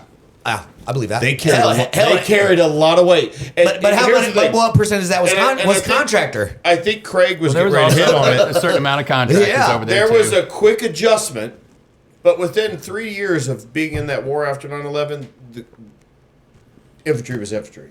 And as Indiana, we're one of the largest. I think at the time when I was in, I heard I'm we not are sure still numbers the now. largest. Well, we were But like the Texas, fourth largest at the time Guard state in the country, and actually at one Which is remarkable For how considering big our state Yeah, is. and at any Yeah. one point where I think we're the 36th, 37th largest state by population, around that. But Why do you think that is? Why do you think so many of us serve? I think it's kind of I would say that I know it's a Midwestern thing. I think that you really do raise folks around here that are very patriotic, that do want to serve. Give a shit about their country. I think we take care of our military folks as far as taxes. I think that Hoosier hospitality like bleeds over into service of country. I think so. I think so. And at any one point, I don't know what the numbers are now again because I'm not deeply involved at this point, but I know when I was still in, even with that service, we were deployed in like 130 plus countries around the world. Now it may be 2 people, Just our state. 10 people, just our state, and maybe very small contingents. But we're we have our fingers in a lot of things all over the world. What made you? I mean, you're now full fledged. You're running for political office. I mean, this is Well, like, he's it's in political Yeah, office. it's like a second career now. So it was kind of cool. So after I retired, I actually took a job with the National Rifle Association first. And I was on the non-for-profit side, and I raised money for shooting sports, national shooting sports, high school, college teams. Yeah, I was going to ask you, is this like high school squads? High school, college, those students that compete in the Olympics, those young And we're Olympic talking like athletes. trap shooting. What were we talking about here? Trap, clays, long range, high-powered Sportsman, rifle, pistol, rifleman stuff. all Okay, that. yeah. Archery, we do archery also. Yeah. I call archery the gateway drug. And but at the end of the day, I did that, and I really enjoyed it. And then from there, I went on to do some stuff with Rocky Mountain Elk, and then actually was a program manager for a short time with the subcontractor for the Trident missile system upgrade for the Columbia Dreadnought submarine program. And then when the redistricting happened the first time, the standard time, I was now living in... Didn't seem like it was a big deal then. I don't really remember. Well, no, it. actually, I wasn't even really following. I knew they were going to do it, and, you know... It's the first time that it's ever been a thing to me. So, well, yeah, and a lot of people, it just happened, and nobody really paid attention to it except for the politicos. And and I was now in an open seat, and I was asked to run for that state rep seat. And I thought, well, you know, I never wanted to be one of these knuckleheads. But to your point, new chapter in my life, I was kind of getting bored. I wanted to continue fighting, except for not getting shot at anymore, but continue fighting. And I thought it was a great transition, and I actually have absolutely loved. There's a lot about politics I don't like. I want to cut you off right there because there was one thing I wanted to get to for sure. Yeah. And listen, married, divorced twice, but like this thing with your wife. Okay. Also, your wife's fantastic freaking singer. I like, yeah. Well, but, she's more than a fantastic singer. But I consider his wife, Brooke, a very close friend of mine. Mm. My wife and her are super tight. And listen, she's a wonderful human being. Complete disclosure, we've met a couple times. Yep. We've never talked like this ever. No. Never. Right. We've met at Phil Clay's party at Havana, Plainfield a couple times. Things like that, but I think I was. Well, Craig and I met through the veteran stuff years ago, and we've been friends. We literally met like stepbrothers. Like, did we just become best friends? And next thing you know, we're doing karate in the garage. That's right. We're friends, hugging. We put our bunk beds on top of each other. So I was working at WIBC when I'm still there, but when all this came down, I will preface this by saying I don't know anybody who's seen it. I haven't seen it. I hope it doesn't exist. Mm-hmm. But I am referring to this, and I'm going to use the word alleged because I haven't seen it, and I hope it doesn't exist. But alleged AI video of your wife that somebody created that, frankly, when she was singing for charity. Frankly, would get you punched in the face. No, I was going to say, he handled it better. Frankly, I mean, you're a warfighter. I will punch somebody in the face. Yeah. Right? Like, that's what you earn. I mean, his wife was literally helping raise money for charity. Yeah. And this alleged video was created, AI, 100% AI. Yeah. And it's But who cares, dude? Yeah. You won't disrespect me, you won't disrespect my wife. I called him up immediately when I heard about this. I'm like, who am I going to go dispatch? So my question to you is very straightforward. Have you seen the video? No. Okay. Seen the video. Have you talked to somebody who said, I saw the video? Yes. Do you believe there was a video? You know, I think that in being an investigator for the squadron and some other stuff I've done with law enforcement, I've learned to say my gut feeling tells me there was, but I still will say alleged because I haven't seen that. Right. And I don't want to disparage. I think I would be doing individuals wrong if I laid blame on something I don't have direct evidence of. Yeah. Because I don't want to be that guy who starts throwing blame out until I have that direct evidence. What is true? You're not making statements. You want answers. But what is not alleged is that my wife, video or not, was drug into this when she should. She did not sign up for this shit. Bullshit. She is married to somebody who is serving his state now, who has nothing to do with this. And she has been drug in through now, especially running for Congress and some other controversial bills I've been on. She's been attacked. I can be honest with you, when it's not my wife and it's just me, probably like you guys, when people say funny stuff about you, even though it's derogatory, we probably laugh. So you know what I told somebody, and this is this past weekend. This real talk. This happened to me. Friend like you. Don't make jokes about my girl. Yeah. You can make jokes about me. Yep. I'll make jokes about you. What I won't ever do is make jokes about Jody. Dude, I can make jokes. That's my line. Do not talk about my spouse. Don't talk about the person I'm dating. We can talk all the shit we want to each other all day. They didn't sign up for this. There's lines. Yeah, they didn't sign up for that. And I gotta tell you don't get my lines. She was a champ through all this. Obviously, she's it a rock upset star. her. How did it come to your attention? So we were actually driving back from Florida on a family vacation. Okay. And we were just outside of Chattanooga. I remember exactly where we were, and I got a call, and I recognized it was a DC number. Okay. And I thought, well, this is odd, but I'm running for Congress. I should probably answer that. Right. And I answered it, and it was on the car telephoned and I said, and he said, Who's in the car? You, wife, kids? me, Brooke, and the kids. Kids are how old? Well, they're all adults now. Okay. So, Okay. And not all of them are with us, but those If who you're still under want to go 40, on I call you a kid. Right. Sure. No, I mean, my kids will always they're be my always kids. my kids, But I just right? want to know who heard the conversation, really. And so it was the guy named Tom Lobianco from D.C. and just said, Yep. hey. That's the guy that wrote the article. Media guy, yeah. Yeah, Yep. yeah, the initial article, and then, but it was my wife's phone. But I answered the phone. I said, no, I'll answer this.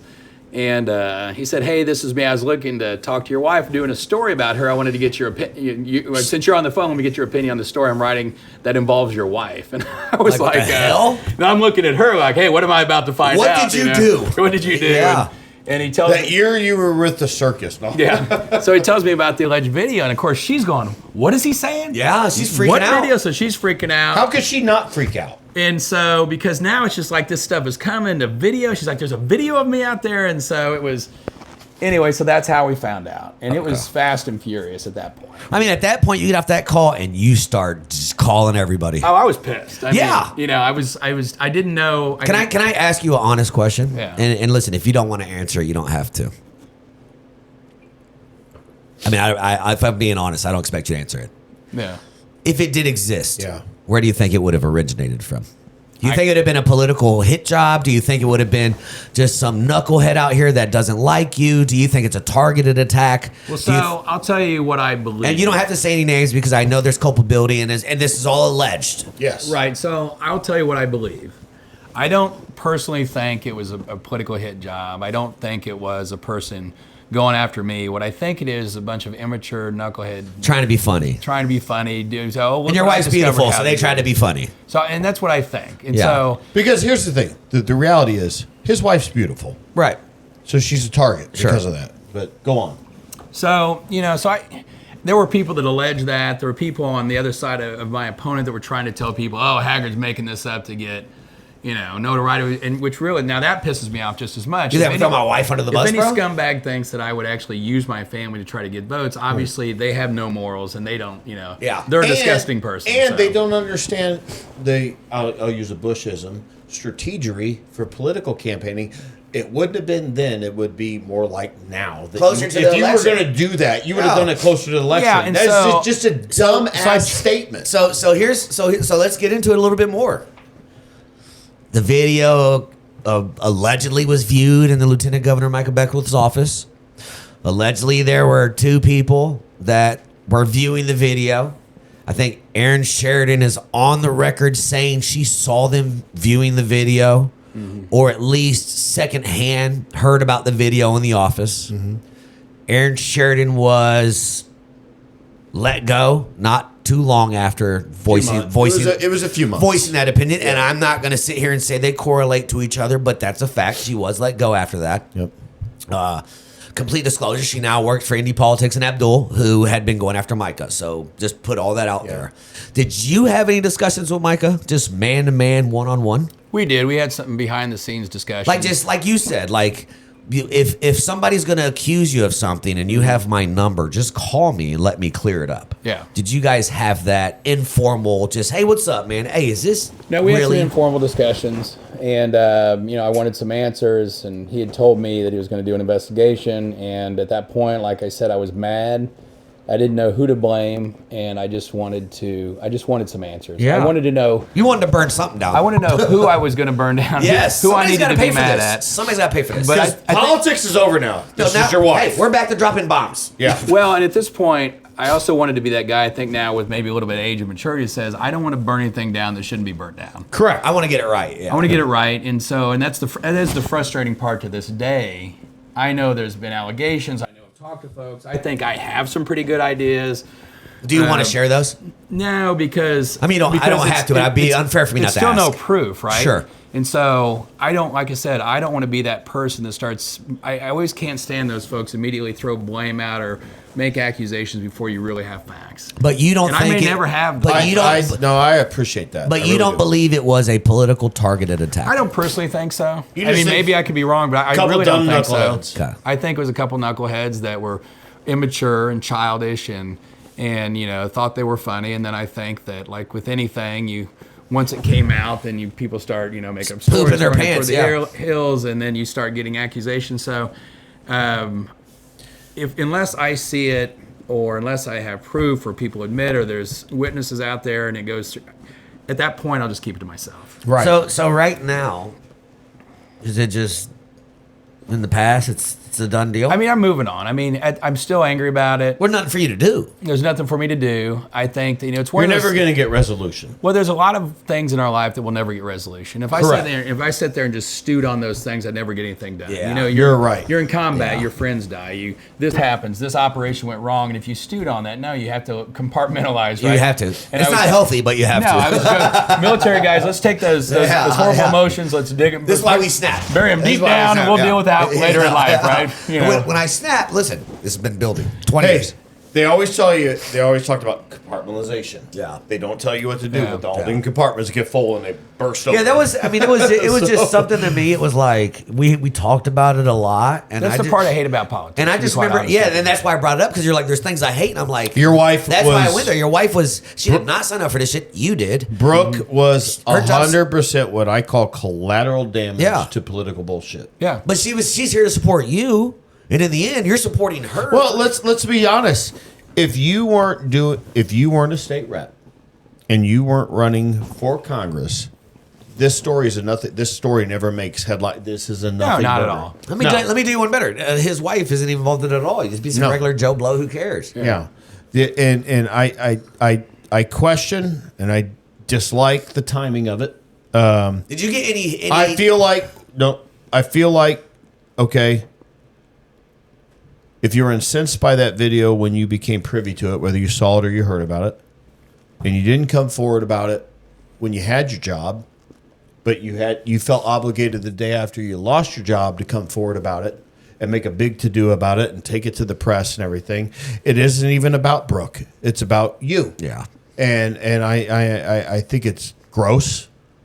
Because we're not even talking about it right now if one person doesn't come forward to talk about it because their political agenda didn't come through. Yeah. And it's just that thing should have died. It should have never happened, but it should have died as inner office bullshit. But it didn't because it got given to the press and it turned into a thing that unfortunately your wife was the victim of. But that's honestly, that's politics these days. Honestly, that's me. It's no secret to everybody. Craig and I are pretty good friends. If I ever find out who was behind it, good luck. I don't think anybody. makes me angry. I don't think anybody will ever know who's behind it. I think the If it was what it was, I mean, it is what it is. But to If it actually existed. But to me, it's like I'm the kind of person that wants you to know that I had nothing to. Not that you ever suspected I did. I'm speaking as Michael Beckwith right now. yeah. It would be very important to me that you knew, because I'm a man of faith, Yeah. that this did not originate in my office. This was not viewed in my office. And if it was, those that did no longer represent me, my office, or the state of Indiana.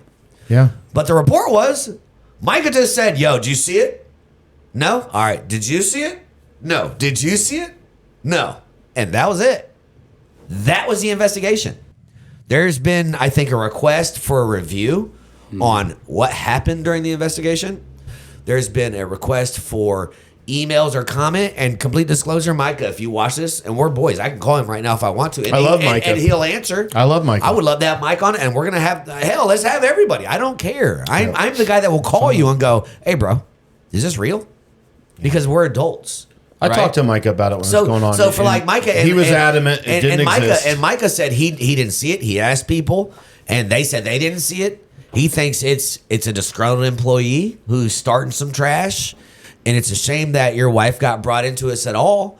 But how the role flipped from she supports her husband running from office from now I got to support my wife in something that she did not fucking sign up for. That is egregious. That if I wasn't serving, is grounds to get your ass kicked. Well, I got to tell you. Period. The biggest thing, if you needed a litmus test of integrity, baseline integrity for me with you, You were like, fuck campaigning. Yeah, you burned the just house went down. after my wife. I don't give a shit how burned- this turns out. Yeah. I'm getting to the bottom of what's going on that's You burned negative the house impact to down. my wife. I mean, yeah, I have to, right? you did. Did you receive? Because I think I don't know if it was before or after that they came out with the revenge AI law.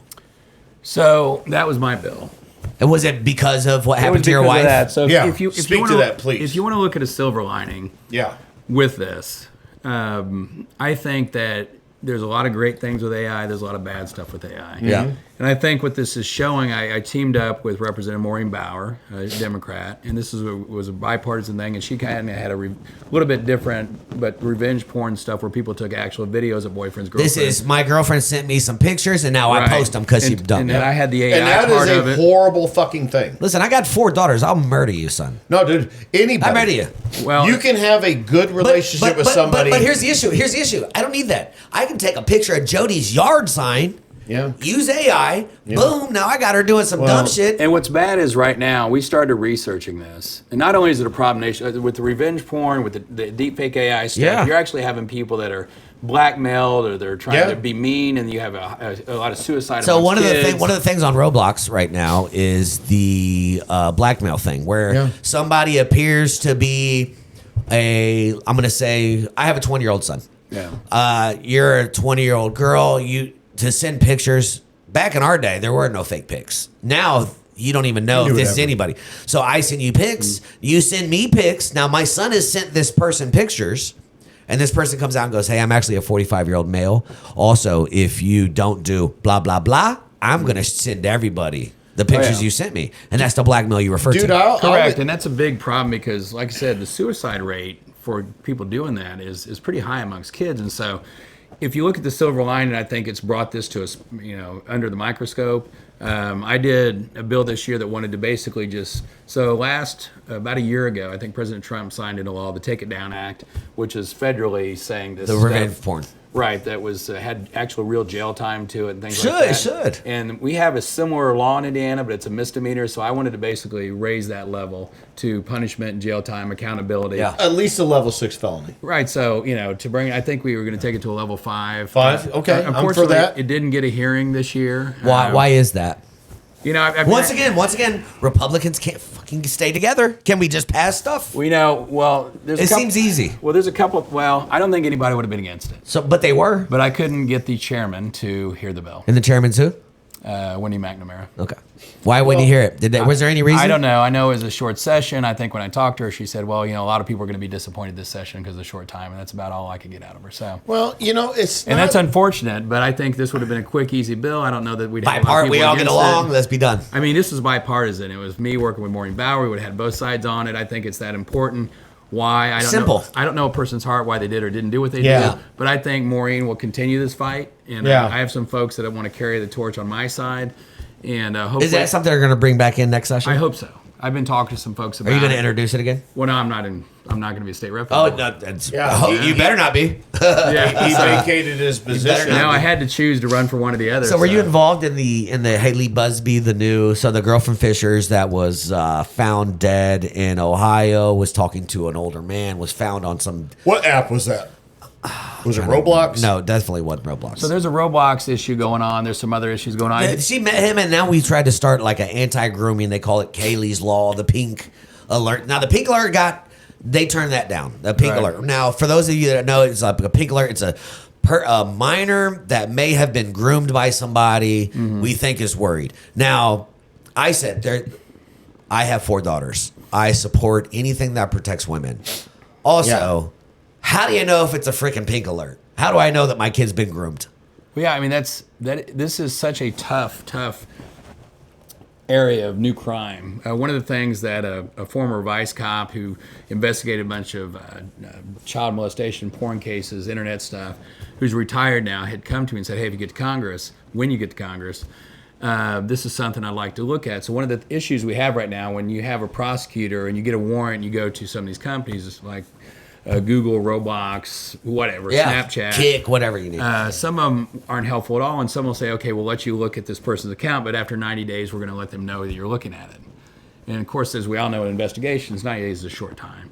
And so one of the things that Very short. what we'd like to see is like, hey, if we have a valid warrant that's justifiable, You don't and we tell go to them these anything. companies, you can't tell them anything. Yeah. So we're going to go after it. So right now we actually have the groups that need to be working with us that you think that would be working to us to stop something horrible, and Like work. what, Purple Parents or whatever that one's called? Well, I mean, actually, I'm saying with the prosecutors, the investigators. on these actual So there are crimes. certain things that I think should be completely bipartisan. Yeah. Yeah. This is one. Well, and this is one that we did. Who's arguing for? No, we shouldn't protect the kids. Anything Well, we did for work together on protecting this one. those This that was a can't protect bipart- themselves should be bipartisan. Easily passable. So the same thing with the AI thing Right. you just referred to. This is just a layup. This is all shit. We should just not Well, you even would think issue. so, right? Yeah. So, and I Yeah. tried. So for my You'd first think 3 so. years, I tried to get some child and just in general sex trafficking bills passed. Yeah. And I was And complete disclosure, Indianapolis has a problem with sex trafficking. You know why? Because we're the host city. So whenever you host a one Final of the Four, top 5 in the nation, and You- there's a couple days of the year we're number 1. you host a Super Bowl, you host a Final Four, you host these big events. Guess what? The unfortunate reality is that brings in prostitution, that brings in big sex business, trafficking. right? That's a I mean, fact. All these. That's a fact. Human trafficking is actually almost climbing to be greater at some point in the near future above the world drug Do you trafficking. want me to tell No, you? Do you want me to no tell you why? question. Do you want me to tell you why? There ahead. you go. This is a fact. Because if I'm a cartel, and I sell my fentanyl, and I sell it to you, and then you take it to Chicago, and then it's sold to Indianapolis, and then it gets to Bryan and Franklin. Well, how many times have I sold my fentanyl? Just once. I just sold it to you. But I can sell this 12-year-old 50 times a Reusable day. product. I can sell this 50-year-old 15 times today. I think it was told to me in Indiana, a young girl that's being sex trafficked on average is having sex forced upon her is like 6 to 7, 8 times a day. Yeah. So would you rather sell kids or sex traffic or sell drugs? Or for the mind of a cartel, they'd rather sell kids. Why So- not? I can get this. This product never goes away, Yeah. right? So while we It's all horrible, and it's- people it's- just people want but to it's ignore a- that it happens. They And were, in Indianapolis, it's a real freaking thing. I never could get my bills to even be heard. And Why? I don't know. I always questioned that, and it was to me as a simple bill. Mine was the basis, the foundation of my bill is that we passed something similar with CDL drivers that they would have to part of their CDL license was to get training on recognizing the signs of sex trafficking and identify and report Because they're going to be on the they road. want- well, Yeah. because a lot of that happens Yeah. at truck stops and at different places like that. And mine was similar to the restaurant lodging industry. And I just kept getting fight back that it's inconvenient, that it costs money. And basically at a certain point I got really angry, especially after I heard stories from these kids, the ones who did survive, that said, well, don't you think it's being inconvenient when she's being ripped apart daily by a bunch Right. of disgusting old One men? kid is worth millions of dollars. Yeah, you can sell that So- kid 1,000 times in So a year. I don't understand It's it. gross. It frustrates me to this day, but I had a resistance against these bills even being heard Within your own party. within my own party. Did you ever tell you why?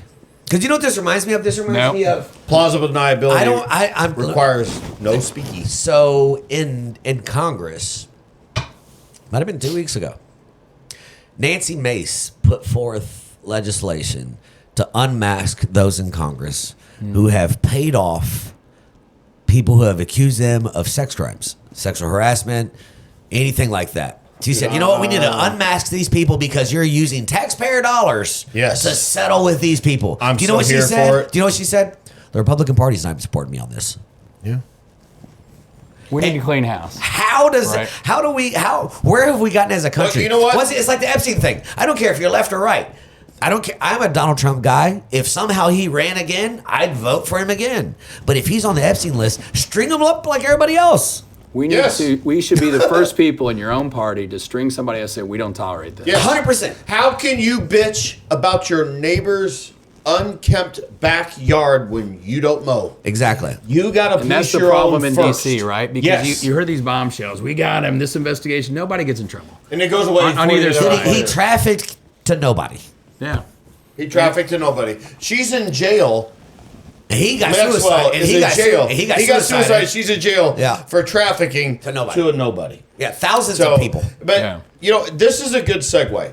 This is a perfect segue. Now we're talking about some big federal shit. You feel called to run for Congress. Mm-hmm. Tell us why. Tell us why you feel like you are value added to the swamp that is DC. The swamp, because I know for a fact you've been through some survival training. You know how to swim. You'll go there. I personally feel confident that you're not going to get sucked in.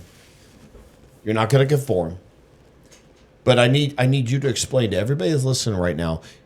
Here's why I'm running for Congress, and here's what I plan to do. And we all know freshman congressmen don't get a whole lot. They get shut down a bit. Well, 100%. But you're not going anywhere. If I said to folks, first of all, you hear this a lot from politicians. I'm going to go there and I'm going to change this. I'm going to do this. I'm going to do that. As a freshman, we all know that's not true. And if I said so, I'm either a liar or I'm stupid. And I'm not. I don't think I'm either one. But I feel that is where the real fight is. That's where the serious fight is. And let's just face it, Indiana, we have a lot of issues, but we're still a great state. We're a great state. And I think that the fight is in D.C. because the battle is there, the evil is there, the stuff we need to fix is there, the national debt, all this stuff that we have to deal with, that is the foundation. And if we lose that battle nationally, nothing else matters. Right. It doesn't matter how great of a state you are. If the country falls, you fall. And so I kind of feel called, that is where the battle is. That is where the front lines are. And that's why, I've spent my whole life fighting. Yeah. You're a fighter. And it may sound cliche or whatever, but I think that's where the battlefield is, and that's where I'm called to go. Now, what can I guarantee you? I can't guarantee you anything. I can guarantee you that I'm going to, fight for the Constitution. I can guarantee you I'm going to fight for every citizen that I, can protect. I'm going to try to fight for those folks who can't speak for themselves. I'm going to fight, and I know that that because of the way the system is, a lot of those battles are going to be lost. But I also know that we also lost battles in many wars. We ended up winning. But you can't sit down and cry every time it happens. You have to learn from that, and you move on. You fight again. Lose battles to win wars. Exactly. Yeah. And so I think I'll be a person that, based on just my experience in history, I'll continue to fight. You'll be beaten down. I'm sure I'm going to be frustrated. I'm sure I'm going to lose my temper. I'm sure I'm going to screw some things up. But I guarantee I'm going to take lessons from each one of those things, try to not make those mistakes again, and move on. I can't guarantee anybody that this is for sure going to happen because I'm just not going to make bullshit promises. Right. I'm just not. I do have, that line, I will never do, what's your line to cross to get stuff done? Well, I'm never going to do anything unconstitutional or immoral. But it sounds like you're also not going to just feed people bullshit. Well, no. I mean, I've been... And that's new for a politician because most people... I've always said, when you get a job, and you wouldn't know about this because you don't do regular people jobs, but you get a job, sometimes there's like a 90-day probationary period. Mm-hmm. And I think we need to bring that into politics. That's called the butt-kissing right? mode. But I'm saying you've campaigned on whatever it is. And now you've gotten the vote. And you can do whatever the hell you want. You can flip-flop completely. There needs to be some kind of period that goes, did you at least do the things that you said you were going to do? Or try. At least hold people accountable, right? Mm-hmm. I think a lot of times we are a vote and forget society, right? It's the reason why people like Andre Carson continue to get elected. It's like you're just voting for him because it's time to vote. You haven't even looked at what he's done since the last time. Or not done. Right? And that goes for a lot of places.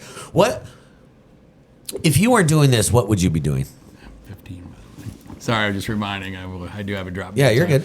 Yep. I don't know what I'd be doing. To be quite honest with you, I said before, my whole life was being a fighter pilot. Everything after that has been, I kind of look almost like a divine intervention. I've just been open to ideas. Mm-hmm. But it's hard to find a job that's as fulfilling as knowing you made a difference as a fighter pilot. And I think politics gives you that.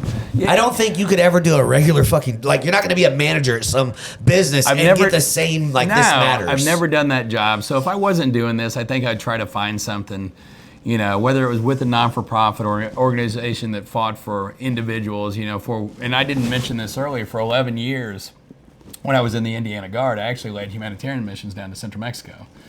And because I went on one trip and I thought it was run poorly and I took over the organization. Of course you did. And then that ended up growing. We first started just doing concrete floors, then we started buying school uniforms. And this might be the first time I've ever heard about a white dude going to Mexico to do concrete flooring. I'm telling you. Should I say? I'm just saying. I've never heard of that. We passed brother. Hey, knuckle bumps. We passed at the border. But and by the way, when I say doing concrete, this is one where literally, and folks that have been down there and done this know what I'm talking about. We actually took concrete, gravel, and sand and mixed it on dirt while getting buckets of water from a creek. So but to be specific, you are. I'll find something I try to fight for, help folks. I mean, what does the state do bad? What are you going to change? What does the state? Yeah. Or the Or what county? does it say? What can you help? What can you just help? What can you change? in Congress. Yeah. I think that, once again, you can't do it by yourself, but I think if you get more and more of those folks, and I think you do, I think the pendulum's coming back a little bit that see some of this, that, hey guys, we are getting near the cliff on this spending. We need to, I think what we need to change is just more accountability, not these huge things where you yell and scream and, hey, I caught him doing this, but it's really bringing those things out that we waste money on, that we shouldn't be spending, the corruption. I mean, really trying to go after those things, the accountability portion. I think that's what, if I can help with anything, I think when people are accountable, and we see that with criminals that aren't accountable today, and how then stuff, anytime anybody's not accountable, people are going to do more and more and more and get away with more and more and more. Mm-hmm. And I would say give them minutes, the take 'em accountability, out. but I have to do that while not burning the place down, because once you go too far, and I don't mean too far with accountability, but screaming enough, it's like that screaming kid. You're like, oh my God, just take this kid out of the restaurant. Yeah.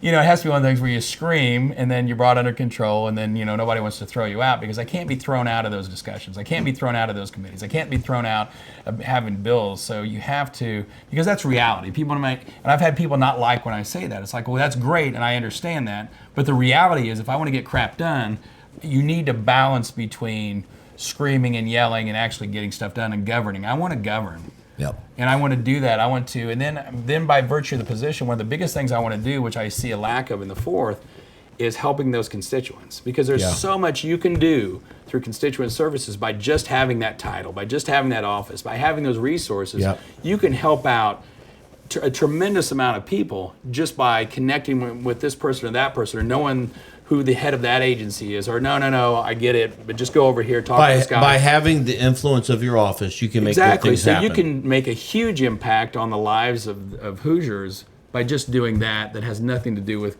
passing another bill in Congress. So I think, the constituent services is huge for the lives of people in Indiana, and I think the accountability portion, and then also not becoming, the swamp or whatever you want to call it, be those people who are bought off, because at the end of the day, I'm very blessed. I do fine. I don't need. You can stop right now and be okay. I can be okay, and I can just go enjoy my grandchildren and things like that. But I think it really does worry me the direction we're going, specifically with the national debt and the spending and all that ridiculous stuff. People aren't held accountable. I heard recently, and I really am not going to say names because Do it. Do it. On a national scale, there was an individual in Congress. If they lasted this long, dude, can they get one name? Be an Ashland. We're almost 2 hours in. Can we get one name? Well, I say I won't because How about just a last name? the person who Just a last name. the person who is Speaking is Pig good Latin. friends, where I know some of this Opez Lay. information actually holds a position that Can we just get a last name? no, but Middle initial. Initials. so there. How about first initial, last initial? Well, you can probably see it, but there's individuals who is like, oh, I'm this hardcore conservative, but now I'm going to run for, say, a governor of a state, and so let's put a ton of money, waste $500 million through GSA on building a courthouse because it'll look good for my state. Is this MB? I don't know, but anyway, but the whole point is that it's like, wait, these people are supposed to be the freedom fighters, the conservative folks, and then you find out they're just flippant with your money. And I do hear terms like, well, it's only $20 million, it's only $100 million. That's our money, though. That's insane to me. Yeah. And I've even heard state legislators say, well, it's not, it's federal money. I'm like, do you guys forget that's our money? That's federal taxes. Yeah, that's still our money. And so I start seeing I'm people. part of the Federation. Yeah. The government doesn't make money. We give them money. Well, exactly. And so that's my frustrating part. Is I want to be held accountable to every single person I meet. Over the last 2.5 years of running for Congress and then my entire time in the State House, when I give out my card to people and I give it out there, it has my personal number on it. Yeah. And I call That's awesome. even people that are screaming at me. Now I may wait till I have a long drive, then I go ahead and call that person because I know I'll be sitting there and going, yes sir, no ma'am, yes ma'am, whatever. Windshield time, baby. And then most of them are like, I can't believe you called me back. I'm saying this or saying that. Now I have not made them all happy, but I do respond. Here is. I know we got to tie this up. We're all on a hard time today. This went longer I knew. Actually, I'm not surprised how long this went. I think we could go for another 3 hours on this shit because your wealth of knowledge And transparency. Yeah, I want to give you the floor, and I want you to. Let's wrap this up with you giving a message to people of who you are, what you stand for, and what your intent is. Let's and Jerry and I, we're going to do something that we don't do very often. We're going to shut the fuck up. Hey, you better fucking use this time. Yeah, we'll let you go. I'm Cuban. Buddy. We don't do this very often. We don't do this often. We're gonna let you go. Yeah, you, dude. You're gonna get a You Cuban can and surmise all this shit in 2 minutes. Yeah, You can do it in 20 you're- minutes, but the floor is You're gonna get a yours. Cuban and Italian to just zip it. Yeah. So here's who I am. I'm nobody special. I'm no different than anybody that works. My family, which I love to death and think is the best, I'm sure every family does. Yeah. I don't think I'm better than anybody else. I think I've been blessed with everything I've been given. Do I work hard? I'm not going to take that away from myself. Yeah, I worked my butt off. In the past, I've earned what I've had, but it's only because I've been given this opportunity. I have a great mom and dad. I have a great wife. I have great kids. And because of that, I've always felt like I wanted to give back. I've always wanted to serve. When I started doing the humanitarian missions, as an example, people would say, well, don't you feel great about yourself? And I said, the older I get and the more I do, the more I realize that you should do more. That really, there's no way I'll ever help as many people as I feel I could. And so this literally is, to me, just a new chapter in my life where I believe God has opened up doors for me to. And I know people hate it when you say that, but I really do feel this amen. divine intervention. Amen. Because every time I've thought something horrible has gone wrong, a new great opportunity has opened up to help others.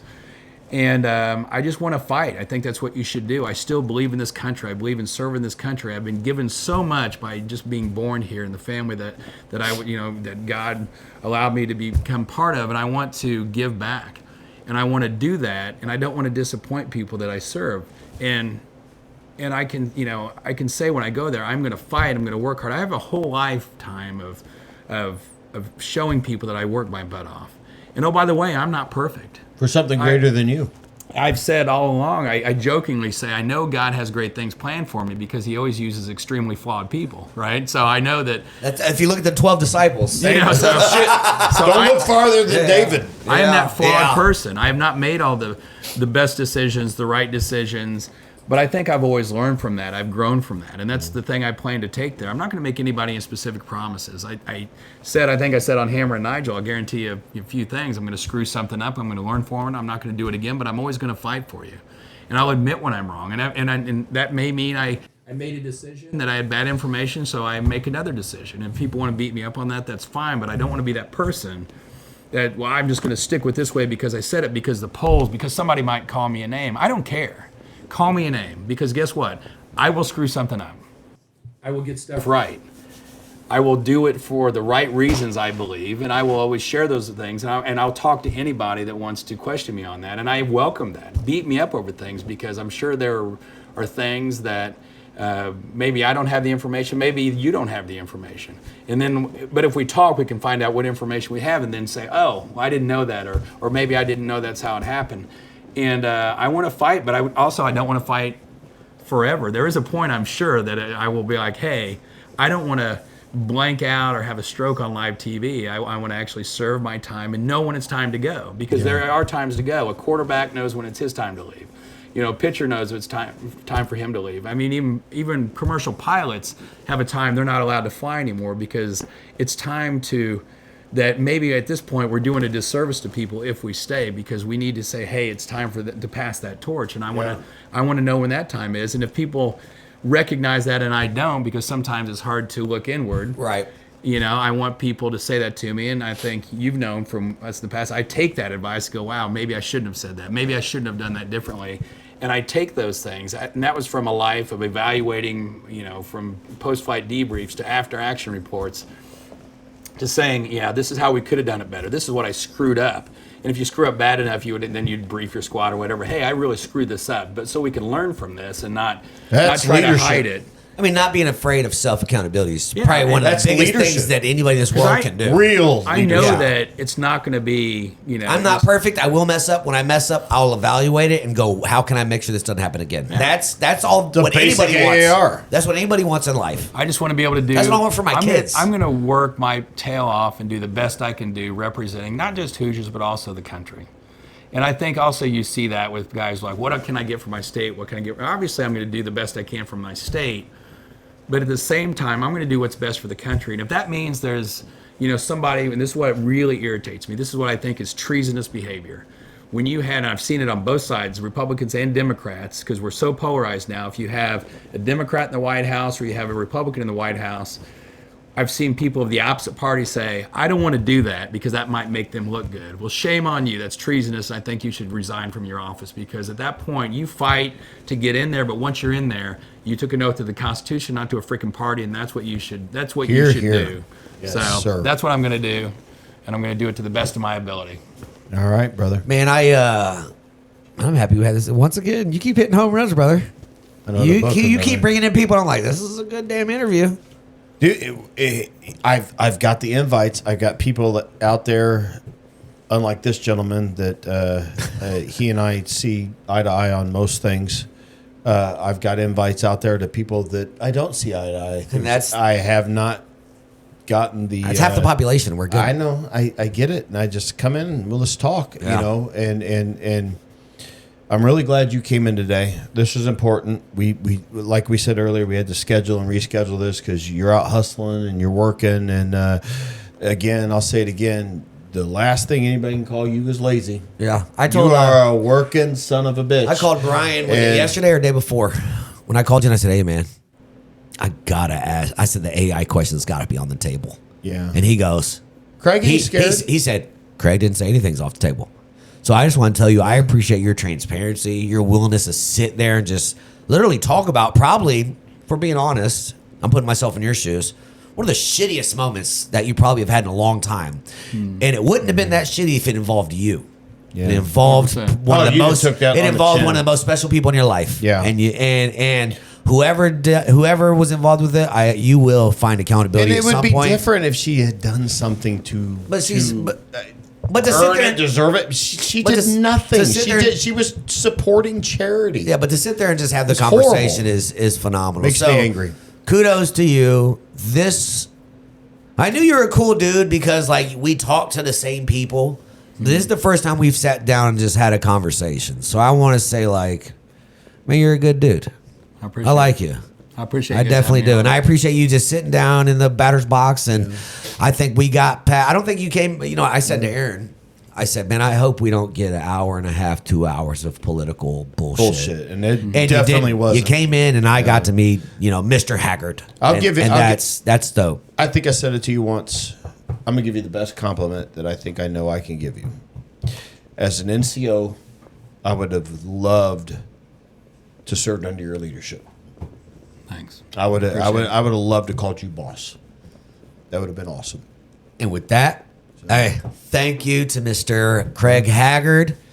Where can people find more about you? Where can they get involved? Where can they donate? Where can they, Now we'll put the links in, but I want to hear it from you as well. Haggardforcongress.com. Haggard for Congress, like Merle Haggard. Haggardforcongress.com. Haggardforcongress.com.